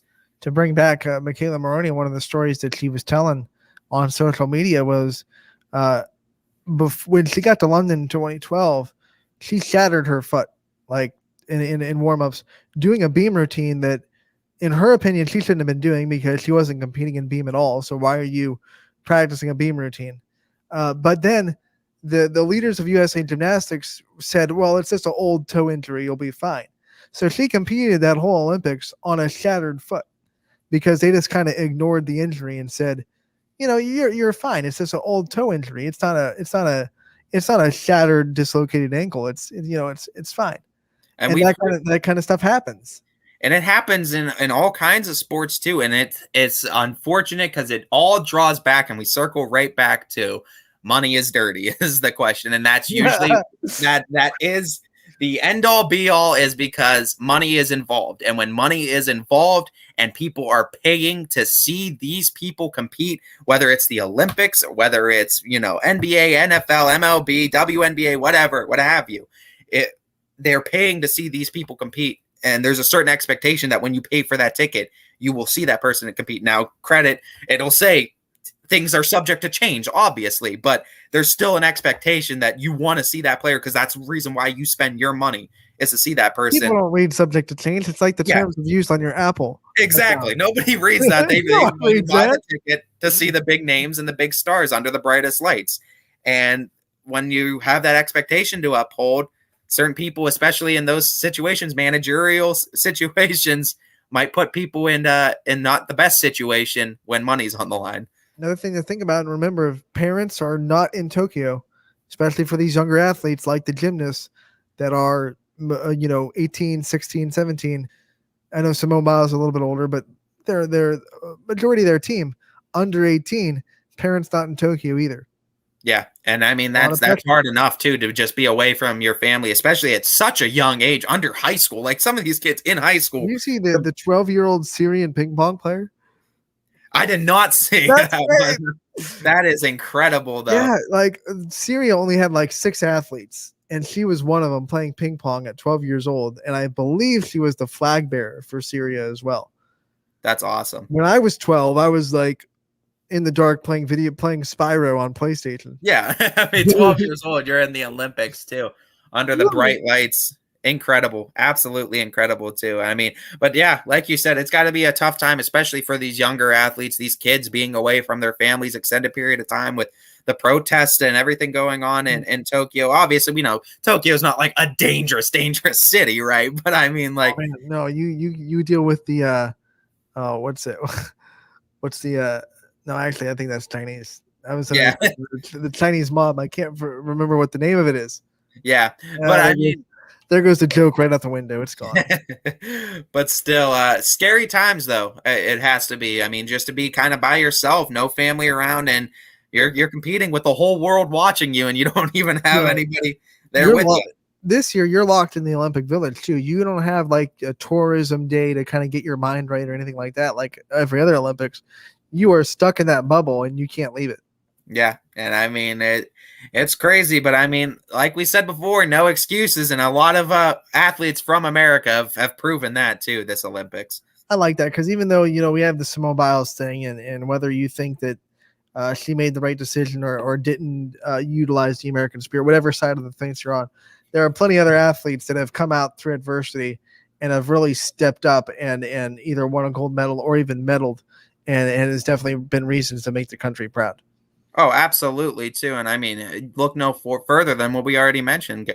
Girls like Lydia Jacobi. Like, I mean, those are the stories that you look to, and there's not a person that everyone likes those stories, right? Like, there's not a person that looks at that and is upset or thinks of the other side of the. You look at that. Tyus, we have a caller on the MP Vivo Heating and Air Conditioning Hotline. How are we doing? I don't know. I'm sitting here listening to this conversation, and I'm trying to understand what you guys are saying. What do you mean by I paid my hard money and I'm supposed to get entertained? What do you mean by that? Well, I mean, like if you go pay for a basketball game at the NBA level, you don't want to go watch 5 second string players go and play the game, right? You want to see your superstars. That's what you paid the ticket to see. Well, I keep hearing that, and I think that's one of the most pompous things I've ever heard. It has nothing to do with the game. And I think that's what's wrong with sports now, to be honest with you. I love it. I love it when there aren't that many people in the stands. I love it when I see sports raw. I love it to go to a game, a high school game, where there's only like 100 people out there in the stands. It's a good game. They're playing the game. They're not, trying to style and profile for the people in the stands. I just don't think that a person has the right to say, I spent this money, so you got to entertain me. After all, these are not women of the night. These are professional athletes. What do you guys say about that? Well, it goes into the fact that it goes back to gladiators. I mean, they would watch that for entertainment. It's an entertainment value. And at the end of the day, as cold as it sounds, they have their job because they're entertaining the people that are watching them. And as much as we all love sports, and the game is the game, whether it's being paid for or not. Yeah, but they wouldn't be making the money if they weren't being watched. It's also different when you pay $7 for a high school game compared to $175 for a professional game. I know it's a cottage industry, and I know it's the media. I just don't feel that what's going on now is good for the game. Now, all you have to do is Google YouTube, and you can see these young ladies and men breaking their necks on balance beams, hurting their back on parallels, tearing up their knees on a pommel horse. When you are scared, I'm speaking as a former athlete, but I was never, ever, even in my dreams, good as the professional people are. And I think some people that buy the ticket should realize that hey, you ain't that good and you never was. But what I'm trying to tell you is this. You can get hurt really, really bad when you're scared. And if you are scared, I don't care what's it about. If you are scared, then you have the right to step back. Who are you to say, I paid my ticket, right? I don't care if your ankle's hurting you. You get out there and dribble the basketball. Who are you to say, I know your back hurt, standing there and hit that 100-mile fastball if it doesn't hit you? I just think that we are treating athletes like they're not people. And when they say that, everybody gets mad. But if you listen to what's being said, that's what's going on. And it's not fair to a human being. Just because he can dribble better than me does not make him a better person than me. It's a very valid point. He's just good at what he do. Earlier in the show, we talked about that sentiment when we were talking about the trade deadline and people moving around pieces in a trade deadline, not thinking about this person has to move with their family from Chicago to Atlanta and what that does to not just them, but their kids and their wife and everything that has to move with them. I mean, there is a legitimate problem with forgetting that professional athletes are kind of humans, and you're right with that. And also, it is very, very hypocritical because let's take this to the real world. Let's say General Motors is closing, and if you want to keep your job, you got to move to Texas. People say move to Texas. But if you're a basketball player, you got to stay here. What's up with that? What is up with that? I mean, well, I told you I was going to bring it, man. I told you I was going to bring it. Yeah. So I'll be talking to you again, but I just wish the people would quit being the Walter Mitneys and leave these guys alone because when it wasn't people in the stands, the players weren't getting spit on. They weren't being called names. They weren't getting things thrown at them. And I'm not just talking about in America. I mean, if you look at the Premier League, because I follow Liverpool, right? Liverpool. I follow these guys. It's gotten crazy. If you let a person say that I spent my money on a ticket, I can pretty much get entertained, then they'll be throwing firecrackers on the baseball field. They'll be throwing beer bottles on the field. Cleveland.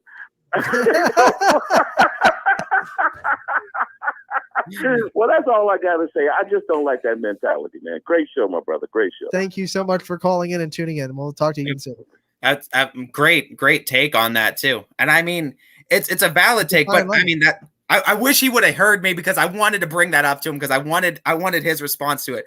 because he is right. And I mean, you don't have that right to be entertained. And I absolutely agree with him, because that's in the contract you basically sign. Like we said, the subject to change that nobody ever reads. Right. But it also becomes different in the professional level too. And I mean, I'm speaking of people, how people are talking and how they're acting. When you spend $7 for a high school game and it's not a great game, it's not as big of a loss as if you were saying, I'm spending $150 to go see the Browns and Steelers up in the top corner. And it's the Chiefs players. You know what I'm saying? Yeah. Like, it's a fine line, because it is a very absolutely fine right. line. And I mean, he's absolutely right that you do not have the right to be entertained. But once people start spending over hundreds of dollars, they feel like I have the right to see these people because I spent that money. And I mean, maybe not the right, but the expectation. Like, yeah, I'm expecting LeBron James and or it's Kyrie not Irving to play. right though for these teams, these professional teams. So for instance, one instance I can remember when the Spurs and Warriors in 2016, both 65 plus win teams, were playing each other, and they both had, I think, 60 wins in the season up at this point. They both started all their starting five, and it was just a game between the bench. But these tickets were going on sale. The cheapest ones were $300-$400. So I understand in a sense, like if I dished out $400 because I'm going to see the 1 versus 2 seed or the winner, this is in implications with 10 of the best athletes. Yeah, I'd be a little salty too if I did it, and then that day they're like, we're pulling the plug. None of the starters are starting. And there's a certain there's an expectation where it's like I can understand that side, but also from the other side, yeah, you're not guaranteed anything when you buy a ticket, and you read that too on the terms. You say that teams are subject to change, but like you said, Anthony, it is a fine line, and it's a one it's hard to walk because it's hard to see or take one side or over the other on that, I think. Yeah, it is. And as we wrap up the show, we want to let you know that we heard from Malachi Roberts, and he just had to deal with a couple of scrapper obligations on an off day that he ran into. So he didn't stiff us. He definitely got in touch with us, and we'll get him on at some point in the near future. We're still very much looking forward to talking to him. And we want to thank Dana Balish for coming on like he does every week. We want to thank you all for tuning in. We're going to take a quick break, come back and wrap this one up on Running Point, YSNLive.com. Ah, the details. Baird Brothers Fine Hardwoods is one fine ride. Perfect cornering, superb handling, sporty and stylish, power to spare, plus awesome mileage. Yeah, jaw-droppingly beautiful lines and well-appointed with luxurious trim. Put more oomph in your life and start beholding the molding. Find your home's fine hardwood at BairdBrothers.com.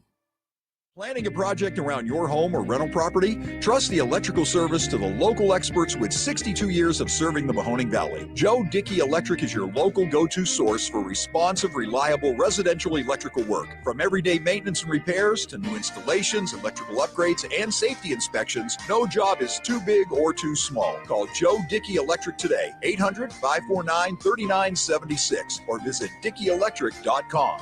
That's DickeyElectric.com.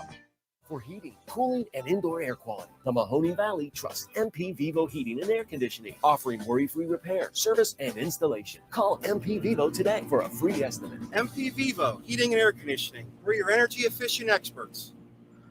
Attention, current lessees of most makes and models. Tri-State Ford has a special offer for you. Come to Tri-State Ford, turn in your lease early, and get up to $2,500 in trade equity toward a new Ford or pre-owned vehicle. Plus, our exclusive Tri-State Ford Advantage includes a 10-year, 200,000-mile warranty. Early lease turn-in for most makes and models with up to $2,500 trade equity. Customer focus, community driven.